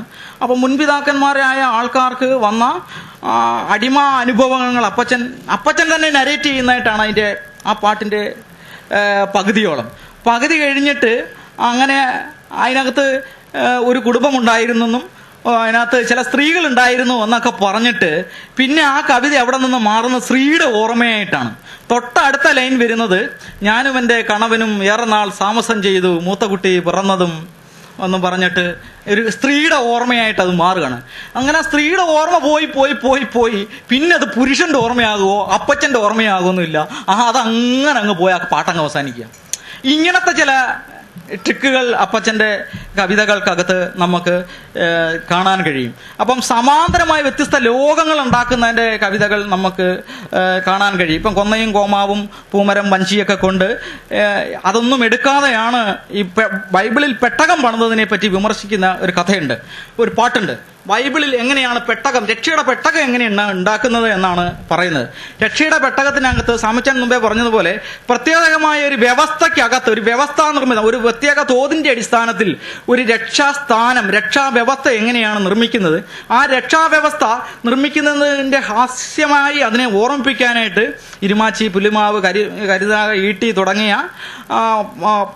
പോലെയുള്ള ദുർബലമായ തടികളൊന്നും കൊണ്ടല്ല, ഗൊഫേർ കൊണ്ടല്ല അവർ ഉപയോഗിച്ചതെന്നും, ഗൊഫേർ എന്ന വസ്ത്രം കൊണ്ടല്ല, ഗൊഫേർ എന്ന് പറയുന്ന മറ്റൊരു തടി കൊണ്ടാണ് അവർ നിർമ്മിച്ചതെന്നും, അതായത് കീഴാള അനുഭവങ്ങൾക്ക് സമാനമായ രൂപത്തിലുള്ള കപ്പളം കൊണ്ടോ അല്ലെങ്കിൽ അതുപോലെ ഇരുമാച്ചിയോ പുളിമാവോ കരിവാകയോ വാകയോ ഒക്കെയുള്ള മരങ്ങൾ കൊണ്ടല്ല അത് നിർമ്മിച്ചത്, അവരത് ഗോഫേർ കൊണ്ടാണ് നിർമ്മിച്ചത് എന്നാണ് പറയുന്നത്. ഗോഫേർ കൊണ്ട് നിർമ്മിച്ച ഇത് വിവരിക്കുമ്പോൾ അത് നിങ്ങൾ ആ ബൈബിളിന്റെ ആ ഭാഗം, അതായത് പെട്ടകം പണിത ഭാഗം ഒന്ന് വായിച്ചു നോക്കണം ബൈബിളിലെ. അപ്പം ബൈബിളിനകത്ത് ഇല്ലാത്ത ചില കാര്യങ്ങൾ വെച്ചാണ് അത് ഉണ്ടാക്കുന്നത്. അതിനകത്ത് അതാണ് അതിന്റെ ഈ കവിതയുടെ കൺസ്ട്രക്ഷനകത്ത് വരുന്ന ഒരു വ്യത്യാസമാണ്. അപ്പം പെട്ടകം നിർമ്മിച്ചതിനെ പറ്റി അപ്പച്ചൻ പറയുന്നത്, ഈ ബൈബിളിൽ പറയാത്ത ചില സാമഗ്രികൾ ഒന്നും തന്നെ അവർ എടുത്തല്ല ഇതുണ്ടാക്കിയത് എന്ന് പറയാൻ, അത്തരം സാമഗ്രികളുടെ എണ്ണമറ്റ് അവരുടെ എണ്ണം തിട്ടപ്പെടുത്തി പോകുന്ന ഒരു രീതി ഉണ്ടായിരുന്നു. എണ്ണം തിട്ടപ്പെടുത്തി കണക്ക് പറഞ്ഞു പോകുന്ന കവിതകൾക്കകത്തെല്ലാം അപ്പച്ചന്റെ പാട്ടുകളുടെ എല്ലാം ഒരു സ്വഭാവം, കണക്ക് പറഞ്ഞ് അടുക്ക് പറഞ്ഞു പോകുന്ന ഒരു രീതി ഈ പാട്ടുകൾക്കകത്ത് നമുക്ക് കാണാനായിട്ട് കഴിയുന്നുണ്ട്. അങ്ങനെയാണ് ആ പാട്ട് അവര് അതിനെ നിർമ്മിക്കുന്നത്. എന്നിട്ട് ഈ പെട്ടകം പണിയുമ്പോഴത്തേന് അതിനകത്ത് ഈ ബൈബിളുമായിട്ട് ഇല്ലാത്ത ചില കാര്യങ്ങൾ കൂട്ടിച്ചേർക്കുന്നത് എങ്ങനെയാണെന്ന് ചോദിച്ചാൽ, ഒട്ടേറെ തച്ചന്മാർ കള്ളക്കണക്കിട്ടു, ഒട്ടേറെ തച്ചന്മാർ കള്ളപ്പണി പണിതു, പെട്ടകത്തിന്റെ പണി തൽക്ഷണം തീർത്തു. അങ്ങനെയാണ് പെട്ടകം പണിതതിനെ പറ്റി ഇത് നിർണയിക്കുകയും അതിന്റെ അടിസ്ഥാനത്തിൽ നിശ്ചയിക്കപ്പെട്ടവരെ പെട്ടകത്തിൽ കയറ്റുകയും പെട്ടകത്തിന്റെ വാതിൽ യഹോവ അടയ്ക്കുകയും ചെയ്തു. എന്നിട്ട് ഭൂമിയുടെ ജലദ്വാരം തുറന്നു, ആകാശത്തിന്റെ ജലദ്വാരം തുറന്നു. എന്ത് കഷ്ടം ഇത്, എന്ത് കഷ്ടം എന്ന് പറയുന്നതാണ്. അതായത് പെട്ടകം ഉണ്ടാക്കി കഴിഞ്ഞാൽ പെട്ടകത്തിനകത്ത് പണിതവനെയോ ആശാരിയെയോ ആരെയും അവർ കയറ്റിയില്ല, പകരം നിശ്ചയിക്കപ്പെട്ടവരെ പെട്ടകത്തിൽ കയറ്റി പെട്ടകത്തിന്റെ വാതിൽ അടച്ചത് മാത്രമല്ല, അടിയിൽ നിന്ന് മുകളിൽ നിന്നും ജലത്തിന്റെ ധാരകൾ തുറന്നു വിട്ടു എന്നാണ് അപ്പച്ചൻ പറയുന്നത്. അതായത് പെട്ടകത്തിന് പുറത്തുള്ളവരെയാണ് വ്യവസ്ഥയ്ക്ക് പുറത്തും തോതിന് പുറത്തുമുള്ള കമ്മ്യൂണിറ്റികളായി ലോകത്ത് ചിതറിക്കിടക്കുന്നത് എന്നാണ് അപ്പച്ചൻ പറഞ്ഞത്. ഇത് ഈ ചിന്താഗതികൾക്ക് മാത്രമല്ല, ബൈബിളിന് മാത്രം ബാധകമായൊരു ദർശനമായിട്ടല്ല അപ്പച്ചനും പറയുന്നത്. ലോകത്തിലുള്ള എല്ലാ അതീശ തത്വചിന്തകളും നിർമ്മിക്കുന്നത് പ്രത്യേക അളവുകളിലോ പ്രത്യേക രീതികളിലോ അവരുടെ വംശനിർമ്മിതിയുടെ ആവശ്യത്തിന്റെയും ഭാഗമായിട്ടാണ് ലോകത്ത് ദൈവചിന്തകൾ, തത്വചിന്തകൾ നിർമ്മിക്കുന്നത്. ആ ചിന്തകൾക്കകത്താണ് അവരുടെ ആകാശം, അതിനകത്താണ് അവർ ഭൂമി നിർമ്മിക്കുന്നത്, അതിനകത്താണ് അവർ ആഘോഷങ്ങൾ നിർമ്മിക്കുന്നത്, അതിനകത്താണ് അവർ അവരുടെ വിശുദ്ധിയും സ്വാതന്ത്ര്യവും അടയാളപ്പെടുത്തുന്നത്. അതിന് പുറത്തുള്ള മനുഷ്യരെല്ലാം, തത്വചിന്തയുടെ പുറത്തുള്ള മനുഷ്യരെല്ലാം ഇരുണ്ടവരും കറുത്തവരും മരിച്ചുപെട്ടു പോയവരും അനേകം മനുഷ്യരാണ് എന്ന് ധ്വനിപ്പിക്കുന്ന ഒരു പാട്ടിന്റെ ഒരു ഭാഗമാണ് ഞാൻ പറയാം. അങ്ങനെ ഒരു കാഴ്ചപ്പാട് അപ്പച്ചനുള്ളത് കൊണ്ടാണ്, അതാണ് മുമ്പേ സ്വാമി സാറ് അത് എങ്ങനെയാണ് അതൊരു വ്യവസ്ഥയായിട്ടും തോതായിട്ടും തത്വചിന്തയെ അടയാളപ്പെടുത്തുന്നത് എന്നാണ് പറയുന്നത്. അപ്പൊ പാട്ടുകൾ ഇങ്ങനെ മാത്രമല്ല, ഞാൻ കൺക്ലൂഡ് ചെയ്തു വരികയാണ്. അപ്പൊ പാട്ടുകൾ ഇങ്ങനെ മാത്രമല്ല, ജാതിയെ വിമർശിക്കുന്ന, പരുഷമായി ജാതിയെ വിമർശിക്കുന്ന പാട്ടുകളുണ്ട്. അയ്യോ പറയാമോ പറക്കള്ളി എന്ന്, അയ്യോ പുറയാമോ പുലക്കള്ളി എന്നൊക്കെ പറഞ്ഞ് വിമർശിക്കുന്ന പാട്ടുകളുണ്ട്. ഒരുപക്ഷെ നവോത്ഥാന കേരളത്തിൽ സ്ത്രീകൾ പറയാമോ പറക്കള്ളി എന്ന്, എന്നെ പറക്കള്ളി എന്ന് വിളിക്കാമോ എന്ന് ദലിത് സ്ത്രീകൾ ചോദിക്കുന്നത് അപ്പച്ചന്റെ നാവോടുകൂടിയാണെന്നാണ് എനിക്ക് പറയാനുള്ളത്. അതുകൊണ്ടാണ് അപ്പച്ചന്റെ കീഴിൽ അനേക 10,000 സ്ത്രീകൾ അണിനിരക്കാനുള്ള കാര്യം പറയാമോ പറക്കള്ളി എന്ന് സ്ത്രീകളെ കൊണ്ട് ചോദിപ്പിക്കാൻ ഒരു സ്ത്രീ മനസ്സുള്ള പാട്ടുകളിലൂടെയാണ് ഈ നവോത്ഥാനത്തിൽ അപ്പച്ചന്റെ പാട്ടുകളായി പിറന്നു വീണത് എന്നാണ് ഞാൻ ഓർമ്മിപ്പിക്കുന്നത്. ഇങ്ങനത്തെ പാട്ടുകൾ ഉണ്ടാകുന്നുണ്ട്. ഗോത്രബോധത്തെ ചലഞ്ച് ചെയ്യുന്ന പാട്ടുകളുണ്ട്. ഗോത്രബോധത്തെയും ജാതിയെയും ചലഞ്ച് ചെയ്യുന്ന അനേക പാട്ടുകളുണ്ട്. മുമ്പ് ഞാൻ വൈറ്റിന്റെ ഈ സവർണ ഈ എന്താ വെള്ളക്കാരന്റെ അധീശബോധത്തെ ചലഞ്ച് ചെയ്യുന്നത് പോലെ തന്നെ ബ്രാഹ്മണന്റെ അധീശബോധത്തെ ചലഞ്ച് ചെയ്യുന്ന വളരെ ഹാസ്യവും ചെറുതുമായ പാട്ടുകൾ തന്നെ അപ്പച്ചന് ഉണ്ട്. അപ്പൊ ഉദാഹരണത്തിന് ആര്യപ്പൂ നാട്ടിൽ നിന്ന് ഏതയ്യം താര, ആര്യപ്പൂ ഭട്ടന്മാർ ഏതയ്യം താര, വീട് കയറി നടന്ന് ഏതയ്യം താര, ഹീറത്തുണിയുടുത്ത് ഏതയ്യം താര എന്നൊക്കെ പറയുന്ന പാട്ടുകളുണ്ട്. കാരണം ബ്രാഹ്മണനെ ലോകത്ത് ഏറ്റവും വിശുദ്ധനായി പ്രഖ്യാപിക്കുകയും ഈ മൃഗയോനിയിൽ പിറന്നവരാണ് ദലിതുകൾ, കീഴാളർ, ചണ്ടാളർ എന്ന നിലയിൽ ദലിതുകളെ മാറ്റി നിർത്തുകയും ചെയ്തിരിക്കുന്ന ഒരു തത്വചിന്തയുടെ പ്രകാശത്തിന്റെ വലയത്തിൽ നിന്നുകൊണ്ടാണ് അപ്പച്ചൻ പറയുന്നത് അത് അങ്ങനല്ല, ബ്രാഹ്മണർ തന്നെ എന്ന് പറയുന്ന വിഭാഗം തന്നെ അവർ ആര്യപ്പൂ നാട്ടിൽ നിന്ന് വന്നവരാണ്, ആര്യപ്പൂ നാട്ടിൽ നിന്ന് തെയ്യന്താര, ആര്യപ്പൂ ഭട്ടന്മാരെ തെയ്യന്താര, അവർ കീറത്തുണി എടുത്ത് വന്നവരും പശുവിനെ നോക്കി വന്നവരുമാണ് എന്നൊക്കെ പറഞ്ഞുകൊണ്ടാണ് ഈ ബ്രാഹ്മണ ബോധത്തിന്റെ ആധ്യാത്മിക ചിന്തകളെയും അതിന്റെ അവസ്ഥകളെയും അപ്പച്ചൻ തിരാകരിക്കുകയും ചോദ്യം ചെയ്യുകയും ചെയ്തുകൊണ്ടാണ് ഈ പാട്ടുകൾ പിറന്നു വീഴുന്നത്. ഇങ്ങനെ കാവ്യവസ്ത്രം ധരിച്ചവരെ, വേദശാസ്ത്രം ധരിച്ചവരെ പുലപാരിൽ സൃഷ്ടിച്ചത് ആര് എന്നൊക്കെ അപ്പച്ചൻ ചോദിക്കുന്നുണ്ട്.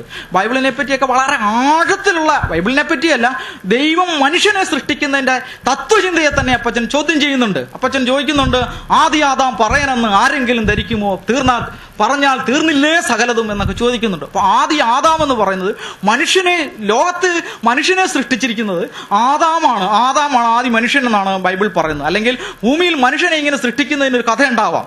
അപ്പം വിരാട് പുരുഷന്റെ ശരീരത്തിൽ നിന്ന് 4 ഭാഗങ്ങളായി മനുഷ്യൻ ഉണ്ടാകുന്നതിനെ പറ്റിയാണല്ലോ ബ്രാഹ്മണർ, ക്ഷത്രിയർ, വൈശ്യർ, ശൂദ്രർ എന്ന് പറയുന്നത്, അല്ലെങ്കിൽ ആദാം എന്ന് പറയുന്നത്. അപ്പച്ചൻ ചോദിക്കുന്നത്, ആദി ആദാം പറയനാണെങ്കിൽ പറയനെന്ന് ആരെങ്കിലും രാജ്യത്ത് ധരിക്കുമോ എന്നാണ് ചോദിച്ചിരിക്കുന്നത്. അപ്പൊ ആദാമിനെ പറയനായിട്ട് നിങ്ങൾക്ക് എന്താണ് സങ്കല്പിക്കാൻ കഴിയാത്തത്? അപ്പോൾ പറയനെന്ന് പറയുന്നത് ഇതിന് പുറത്ത് നിൽക്കുന്ന ആണ്. ഈ പുല എങ്ങനെയാണ് നിർമ്മിക്കുന്നത്, പുലയനെ പാരിൽ സൃഷ്ടിച്ചത് ആര് എന്നൊക്കെ പറയുന്ന വളരെ ആധ്യാത്മികതയുടെ ആഴങ്ങളിൽ കത്തിവെക്കുന്ന തരം ചോദ്യങ്ങൾ ഉന്നയിച്ചുകൊണ്ടാണ് അപ്പച്ചന്റെ ഈ പാട്ടുകൾ ഈ കാലഘട്ടത്ത് ഉയർന്നു വന്നതെന്നാണ് മറ്റൊരു സന്ദർഭം. ഇനി അതിനകത്ത് ഈ പാട്ടുകളുടെ ലോകം എങ്ങനെയാണ് നിൽക്കുന്നതെന്ന് മാത്രം പറഞ്ഞുകൊണ്ട് ഞാൻ ഈ ചെറിയ പ്രഭാഷണം അവസാനിപ്പിക്കാം. അത് എനിക്ക് എങ്ങനെയാണ് തോന്നുന്നത്, കാരണം ഈ അപ്പച്ചന്റെ പാട്ടുകൾക്കകത്ത് സ്വാമി സാറിന്റെ പ്രഭാഷണത്തിന്റെ തുടർച്ചയായിട്ട് തന്നെ, ആ പ്രബന്ധത്തിന്റെ തുടർച്ചയായിട്ട് തന്നെ പറയാണ്, ഈ ബഹിഷ്കൃതരായ ഒരു വലിയ ലോകത്തെ, മുമ്പ് ഞാൻ പറഞ്ഞല്ലോ, ലോകത്ത് എല്ലാ മനുഷ്യരും, എല്ലാ തത്വചിന്തകരും ഈ മനുഷ്യന്റെ ആധ്യാത്മിക കൃതികളും മനുഷ്യന്റെ വെളിച്ചത്തെക്കുറിച്ചാണ് സംസാരിക്കുന്നത്. വെളിച്ചത്തെക്കുറിച്ചാണ് സംസാരിക്കുന്നത്. പക്ഷേ അപ്പച്ചൻ ലോകത്തിന്റെ വെളിച്ചമായ ബൈബിൾ കത്തിച്ചുകൊണ്ട് ഞാൻ ഇരുട്ടിനെ കുറിച്ച് സംസാരിക്കുകയാണ് എന്ന് പറഞ്ഞാണ് പിന്നീട് ഇരുണ്ട ഒരു ലോകത്തെ പറ്റി സംസാരിക്കുന്നത്. അതായത് എല്ലാ തത്വചിന്തകളും നിർമ്മിക്കപ്പെട്ടതിന്റെ പിന്നാമ്പുറങ്ങളിൽ പെട്ടുപോയ മനുഷ്യരുടെ ഒരു ലോകമുണ്ട്. അല്ലെങ്കിൽ ഓരോ തത്വചിന്തയ്ക്കുടെയും പുറംപോക്കും പുറവഴികളുമുണ്ട്. ആ പുറംവഴികൾ എന്ന് പറയുന്നത് ഒരു വലിയ അദൃശ്യതയുടെ ലോകമാണ്, മരണത്തിന്റെ ലോകമാണ് എന്നാണ് അപ്പച്ചന്റെ പാട്ടുകൾ പറയുന്നത്. അങ്ങനെ മരണത്തിന്റെ ലോകമാണ്, നികൃഷ്ടതയുടെ ലോകമാണ്, അന്ധകാരത്തിന്റെ ലോകമാണ് എന്ന് പറയുന്ന പാട്ടുകളാണ് അടിമയെക്കുറിച്ച് പറയുന്ന പാട്ടുകളൊക്കെയും കിടക്കുന്നത് അങ്ങനെയാണ്. അല്ലാതെ വില്യം മേറ്ററെ പോലുള്ളവർ കേരളത്തിൽ സന്ദർശിക്കുമ്പോൾ കാണുന്ന അടിമ നരേഷൻ പോലെയല്ല, അടിമകളുടെ വിവരണം പോലെയല്ല അപ്പച്ചന്റെ കാട്ടുകൾക്കകത്ത് വരുന്നത്. അക്കാലഘട്ടത്ത് CMSന്റെ ഒക്കെ അതിന് മുമ്പ് തന്നെ അടിമ വിവരണത്തെക്കുറിച്ചുള്ള ചില പരാമർശങ്ങളുണ്ട്.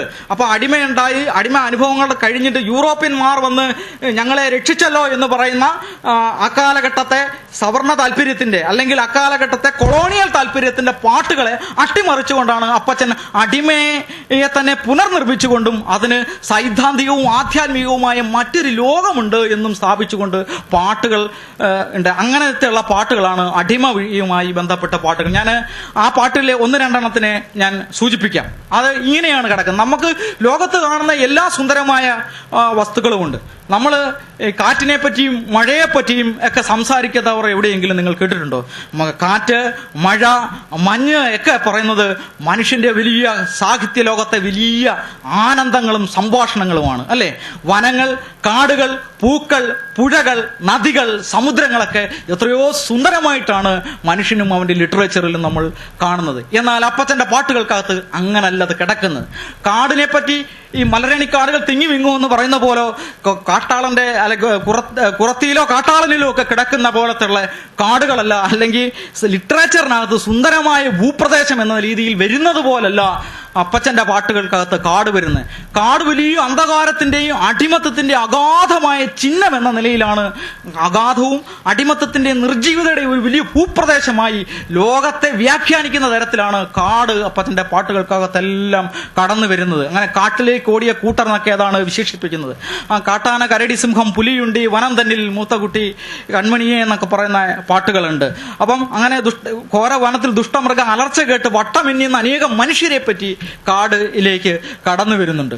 അപ്പോൾ അങ്ങനെയാണ് ഇവരുടെ ഇത്തരം പാട്ടുകൾക്കകത്ത് ഈ കടന്നു വരുന്നത്. അതേപോലെ തന്നെ ഈ കാറ്റ്, ഇപ്പം അതിനകത്ത് ദൈവം ഓരോ തലമുറയിൽ മനുഷ്യനെ ആകാശത്തിരുന്ന് നോക്കുകയും സ്വർഗത്തിന്റെ ചില രഹസ്യങ്ങൾ മനുഷ്യരിലൂടെ ദൈവം പ്രവാചകന്മാരിലൂടെ ജനങ്ങൾക്ക് കൊടുക്കുകയും ചെയ്യുന്നു എന്ന് പറയുന്നൊരു പാട്ടുണ്ട്.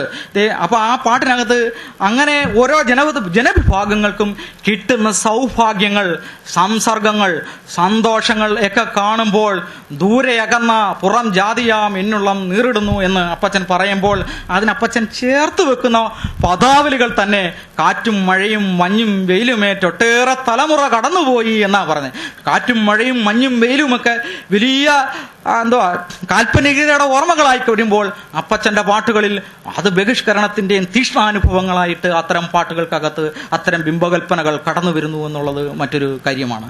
അതേപോലെ തന്നെ ആറ്റിലും തോട്ടിലും മലങ്കാട്ടിലും എല്ലാം ഇഷ്ടം പോലെ അടിച്ചു കൊന്ന് വലിച്ചെറിഞ്ഞു കളഞ്ഞു, ദുഷ്ടജന്തുക്കൾ പറിച്ചു തിന്ന് ദേശമെല്ലാം നിറച്ചു എന്ന് പറഞ്ഞ ഒരു പാട്ടുണ്ട്. അതായത് അന്ത്യനാളിൽ രക്ഷിക്കപ്പെട്ട നമ്മളുടെ മുൻപിതാക്കൾ എവിടെയെല്ലാം കിടക്കുന്നു എന്ന് പറയുന്ന ഞാൻ ആ പാട്ടിന്റെ വരികൾ മാത്രം സൂചിപ്പിച്ചുകൊണ്ട് ഞാൻ ഇത് അവസാനിപ്പിക്കാം. അതായത് ആ വരികൾ ഇങ്ങനെയാണ്. അപ്പം അതായത് അന്ത്യനാളിൽ രക്ഷിക്കപ്പെട്ട സന്തതികളായ നമ്മുടെ പിതാക്കന്മാരെല്ലാം ഉറങ്ങിയിടുന്നത് എവിടെയെന്നാണ് അപ്പച്ചൻ ചോദിക്കുന്നത്. പിതാക്കന്മാരെന്ന് പറയുന്നത് മുൻ തലമുറ എന്ന അർത്ഥത്തിലാണ് ഇതിനകത്ത് പറയുന്നത്. കാരണം പിതാക്കന്മാരെ കേന്ദ്രമാക്കിയുള്ള ഒരു വലിയ വ്യവഹാരമണ്ഡലം ഈ സാഹിത്യത്തിലും ആധ്യാത്മികതയിലും ഒക്കെ പിതാക്കന്മാരോടാണല്ലോ ലോകത്തെല്ലായിടത്തും ദൈവം സംസാരിക്കുന്നത്. കാരണം ബൈബിളാണേലും ശരി, എത്രയും വലിയ കൃതികളാണെങ്കിലും ആധ്യാത്മിക കൃതികളാണെങ്കിലും വലിയ പ്രതിബോധമുണ്ടല്ലോ. പിതാക്കന്മാരാണല്ലോ ഇതിന്റെ ഒരു വലിയ ഒതന്റിസിറ്റി. അപ്പൊ അപ്പച്ചൻ അതിനെ തന്നെയാണ് ചോദിക്കുന്നത്, എങ്ങനെയാണ് ഉറങ്ങിയിടുന്നത് എന്ന് ചോദിക്കുന്നു. അവിടെ എല്ലാം പറയുന്നത് നമ്മുടെ പിതാക്കന്മാരെല്ലാം എവിടെയെല്ലാമാണ് ഉറങ്ങിയത് എന്നാണ് ചോദിക്കുന്നത്.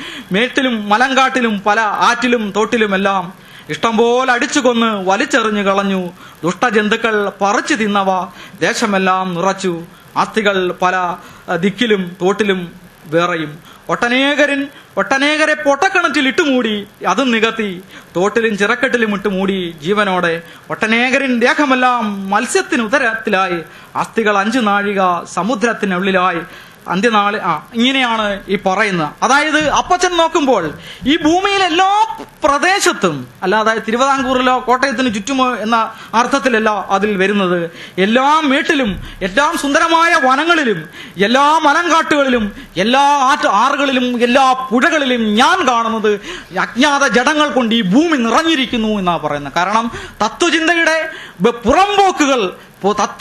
പുറംപോക്കുകളിൽ മുഴുവൻ അജ്ഞാത ജഡങ്ങൾ കൊണ്ട് നിറഞ്ഞിരിക്കുന്നു. ആധ്യാത്മികത ചിന്തയുടെ പുറംപോക്കുകൾ അജ്ഞാത ജഡങ്ങൾ കൊണ്ട് നിറഞ്ഞിരിക്കുന്നു. അവിടെ മലകളിലും പുഴകളിലും ഞാൻ കാണുന്നത് അസ്ഥികളാണ്, തലയോട്ടികളാണ്, അല്ലെങ്കിൽ അതുപോലുള്ള ദുഷ്ടജന്തുക്കൾ പറിച്ച് ദേശമെല്ലാം നിറച്ചിട്ടതിരിക്കുന്നതാണ് ഞാൻ കാണുന്നത് എന്നാണ് പൊയ്യേലപ്പച്ചൻ പറയുന്നത്. പൊയ്യേലപ്പച്ചന്റെ ഒരു സവിശേഷമായ കാഴ്ചയാണ്. കാരണം ലോകത്തെ ലോകത്തെ തത്വചിന്തയുടെ പുറംപോക്കുകളിൽ ഞാൻ ഇങ്ങനെ മനുഷ്യരെ കാണുന്നു, ഞാൻ ഇങ്ങനെ അസ്ഥികൾ കാണുന്നു. നിങ്ങൾ സമുദ്രമെന്ന് പറയുമ്പോൾ ദൈവം സൃഷ്ടിച്ച ഈ ഭൂമിയിൽ, ദൈവം സൃഷ്ടിച്ച മലകളിൽ, ദൈവം സൃഷ്ടിച്ച അല്ലെങ്കിൽ ദൈവം സൃഷ്ടിച്ച നദികളിൽ, പുഴയോരങ്ങളിൽ, പുഴകളിൽ, സമുദ്രങ്ങളിലെല്ലാം എനിക്ക് കാണാൻ കഴിയുന്നത് അസ്ഥികളും തലയോടുകളും മാത്രമാണ്. മനുഷ്യനെ കൊന്നു കുഴിച്ചു മൂടിയതിന്റെ ചോരകളാണ് കാണുന്നത് എന്ന് പറയുന്നു. ഇങ്ങനെയാണ് ബഹിഷ്കൃതരുടേതായ ഒരു വലിയ ഭൂമിയാണ് ഞാൻ കാണുന്നത്. ഞാൻ ആകാശം കാണുന്നില്ല, ഞാൻ ഭൂമി കാണുന്നില്ല, ഞാൻ നിങ്ങളുടെ സ്വർഗം കാണുന്നില്ല, ഞാൻ നിങ്ങളുടെ നരകം കാണുന്നത്.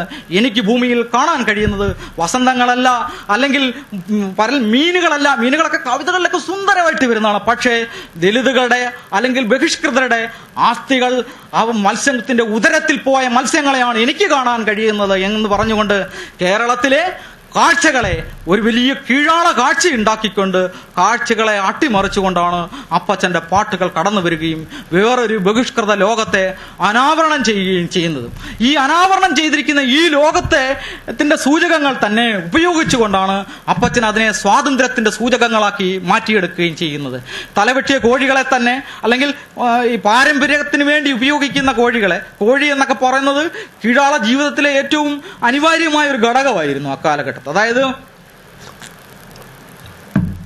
കോഴിയൊക്കെ അവർ ഉപയോഗിക്കുന്നത്, കോഴിയെ വെട്ടി കുരുതി കൊടുത്തൊരു കോരന്മാർ ഞങ്ങൾ എന്നൊക്കെ പറഞ്ഞ് കവിതയുണ്ട്.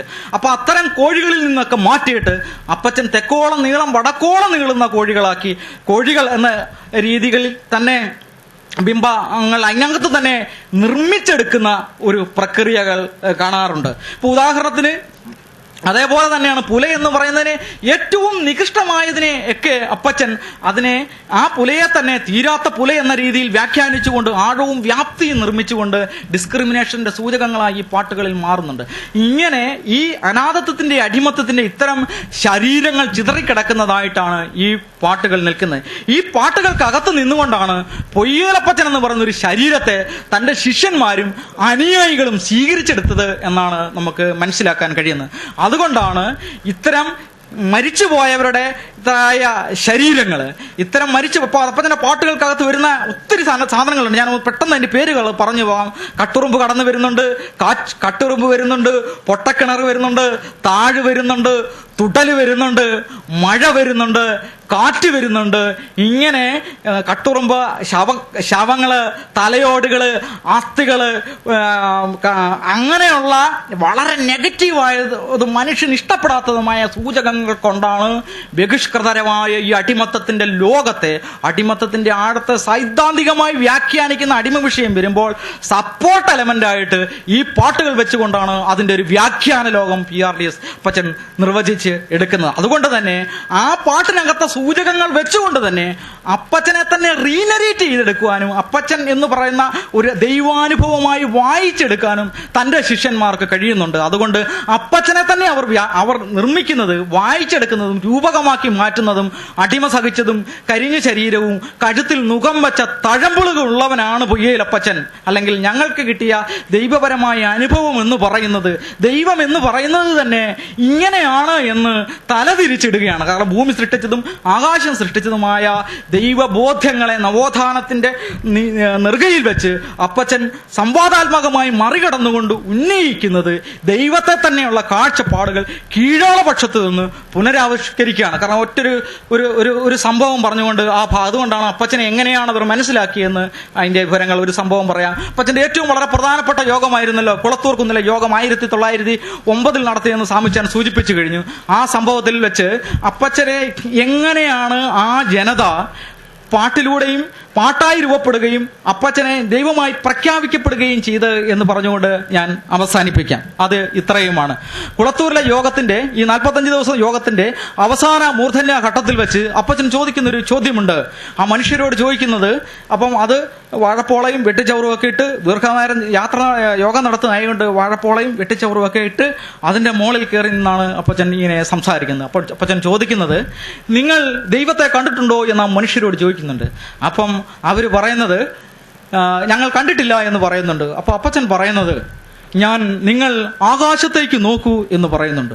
അപ്പോൾ മനുഷ്യരെല്ലാം യോഗം കേട്ടാൽ അവരെല്ലാവരും ആകാശത്തേക്ക് ഇങ്ങനെ നോക്കുന്നുണ്ടോ, ദൈവത്തെ കാണുന്നുണ്ടോ എന്ന് നോക്കി. അപ്പൊ ഇച്ചിരി കഴിഞ്ഞപ്പോൾ അപ്പച്ചൻ പറഞ്ഞു, നിങ്ങൾ ഭൂമിയിൽ അവർ കാണുന്ന ഇല്ല എന്ന് പറഞ്ഞു. അപ്പോൾ അപ്പച്ചൻ പറഞ്ഞു, എങ്കിൽ നിങ്ങൾ ഭൂമിയിലേക്ക് നോക്കൂ എന്ന് പറഞ്ഞു. അവരെല്ലാം കുനിഞ്ഞ് ഭൂമിയിലേക്ക് നോക്കി. ഭൂമിയിലേക്ക് നോക്കി പറഞ്ഞു, കാണുന്നുണ്ടോ, ഇല്ല എന്ന് പറഞ്ഞു. നിങ്ങൾ ഇടവും വലവും നോക്കാൻ പറഞ്ഞു. അവര് ഇടവും വലവും നോക്കി. അന്നേരം ഞങ്ങൾ കാണുന്നില്ല എന്ന് പറഞ്ഞപ്പോൾ അപ്പച്ചൻ പറഞ്ഞു, എങ്കിൽ നിങ്ങൾ എന്നെ നോക്കൂ എന്ന് പറഞ്ഞു. ആൾക്കാർ അവർ അപ്പച്ചനിലേക്ക് നോക്കി. അപ്പോൾ അവര് സാക്ഷ്യപ്പെടുത്തിയത് ഒരു അടിമ ശരീരമായി അപ്പച്ചൻ ഇങ്ങനെ ഒരു അഗ്നിജാലയ്ക്കൊത്ത് അതിൽ കത്തി നിൽക്കുന്നതായിട്ടാണ് അവരതിനെ സാക്ഷ്യപ്പെടുത്തിയത്. അപ്പൊ അപ്പച്ചൻ പറഞ്ഞ പാട്ടും വരിയും ഇതാണ്: കെട്ടിവിറ്റ് വില വാങ്ങിയോ രപ്പനമോ ഞാൻ തന്നെയാകുന്നിതാന്നുള്ള ദൈവാന്വേഷണത്തിന്റെ വേറൊരു ധാര നവോത്ഥാനത്തിൽ പിറവികൊള്ളുന്നത് ഇങ്ങനെയാണ്. അതായത് മനുഷ്യന്റെ സ്വയം കാണുന്ന ആത്മീയ ധാരയിൽ നിന്നും മനുഷ്യന്റെ വേറൊരു ധാരയിൽ നിന്നും മാറി ദൈവത്തെ അവർ കാണുന്നതിന്റെ പാട്ട് പിറക്കുന്നത് അങ്ങനെയാണ്: കെട്ടിവിറ്റ് വില വാങ്ങിയ ഒരപ്പനമ്മ ഞാൻ തന്നെയാകുന്നിതാ. അതായത് കെട്ടിവിറ്റ് വില വാങ്ങിയ ഒരപ്പനും അമ്മയുമായി അപ്പച്ചനെ മനസ്സിലാക്കുകയും അപ്പച്ചൻ ദൈവമെന്ന് പറയുന്നത് ഈ കെട്ടിവിറ്റ് വില വാങ്ങിയ അപ്പനും അമ്മയും ആണ്. അതാണ് ദൈവാനുഭവം എന്ന് തലതിരിച്ച് ദൈവാനുഭവങ്ങളെ ഇടുന്ന ഒരു വലിയ പ്രക്രിയയിലൂടെയാണ് അത് വരുന്നത്. ഇങ്ങനെയാണ്. അപ്പൊ അവരും ഒരു മറുപടിയായിട്ട് അവരൊരു പാട്ട് പാടുന്നത് ഇങ്ങനെയാണ്: മതിയായ ദൈവം മതിയേ എനിക്ക്, മതിയായ രക്ഷ മതിയേ എനിക്ക്. ഇങ്ങനെയാണ് മതിയായ ദൈവമെന്നും മതിയായ രക്ഷയും എന്നും കീഴാള മണ്ഡലത്തിൽ നിന്ന് ഒരു വലിയ നവോത്ഥാനത്തിൽ ഒരു ശബ്ദം ഉയർന്നു വരുന്നത് ഇങ്ങനെയാണ്. ആ ഒരു അനുഭവത്തിന്റെ ഭാഗമായിട്ടാണ് ഇതിന്റെ സാമൂഹ്യ ശാസ്ത്രപരമായ പ്രവർത്തനങ്ങളും സാമൂഹ്യ ഇടപെടലുകളും കേരളത്തിൽ ഉണ്ടാകുന്നത് എന്നുകൂടി ഓർമ്മിപ്പിച്ചുകൊണ്ട്, ഇനിയും ഇതിനെ സംബന്ധിച്ച് ഞാൻ അല്പം ദീർഘമായി പോയെന്നറിയാം, എന്നാലും ഞാൻ ഇതുകൊണ്ട് ഈ പാട്ടിന്റെ പാട്ടെനിക്ക് ഞാൻ പാടിയ അത് ഭംഗിയില്ലായിരിക്കും. അത് പാട്ടുകൾ എനിക്ക് കടക്കുന്നില്ല. അപ്പം അത് ഇവരൊക്കെ പാട്ട് പാടുന്ന കുട്ടികൾ, അത് അവർ നന്നായിട്ട് പാടിയവരൊക്കെ ഉണ്ടായിരുന്നു രാവിലെ. അപ്പം ഞാൻ അത്രയും പറഞ്ഞുകൊണ്ട് അല്പം ദീർഘമായി പോയെങ്കിൽ ഞാൻ ആ പാട്ടുകൾ ശരിക്കും പറഞ്ഞാൽ പാട്ടിനെ പറ്റി ആഴത്തിലൊന്നും പറഞ്ഞില്ലെന്നറിയാം. ഞാൻ ഇത് ഒരു അക്കാഡമിക്കായ അവതരണമോ അക്കാഡമിക്കായ കണ്ടുപിടുത്തങ്ങളോ ഒന്നുമല്ല. ഇത് നമുക്ക് ജീവിതത്തിന്റെ ഭാഗമായി കിട്ടിയതും കേട്ടതുമായ ഒരു കാര്യം, വായിച്ചപ്പോഴും എഴുതിയപ്പോഴും കൂടുതൽ ആഴമുണ്ടെന്ന് തോന്നിയപ്പോൾ മനസ്സിലായ കാര്യങ്ങൾ നിങ്ങളോട് ഷെയർ ചെയ്തെന്ന് മാത്രമേ ഉള്ളൂ. ഇത് സാമൂഹ്യ ശാസ്ത്രപരമാണോ, തത്വചിന്തയാണോ, ആധ്യാത്മികമായാണോ, ഇത് കേരളത്തിന് ആവശ്യമുണ്ടോ, ദലിതുകൾക്കോ സമൂഹത്തിന്റെ പുരോഗതിക്ക് ആവശ്യമുണ്ടോ അതെല്ലാം നമ്മുടെ ഓരോരുത്തരുടെ ആവശ്യവും ആഗ്രഹവും അതിന്റെ വ്യാഖ്യാനങ്ങളൊക്കെ എങ്ങനെയാണ് ഉണ്ടാകേണ്ടത്. ഞാൻ അറിഞ്ഞതും കേട്ടതുമായ കാര്യം നിങ്ങളുമായി പങ്കുവെച്ചു എന്ന് മാത്രമേ ഉള്ളൂ. എല്ലാവർക്കും സ്നേഹം.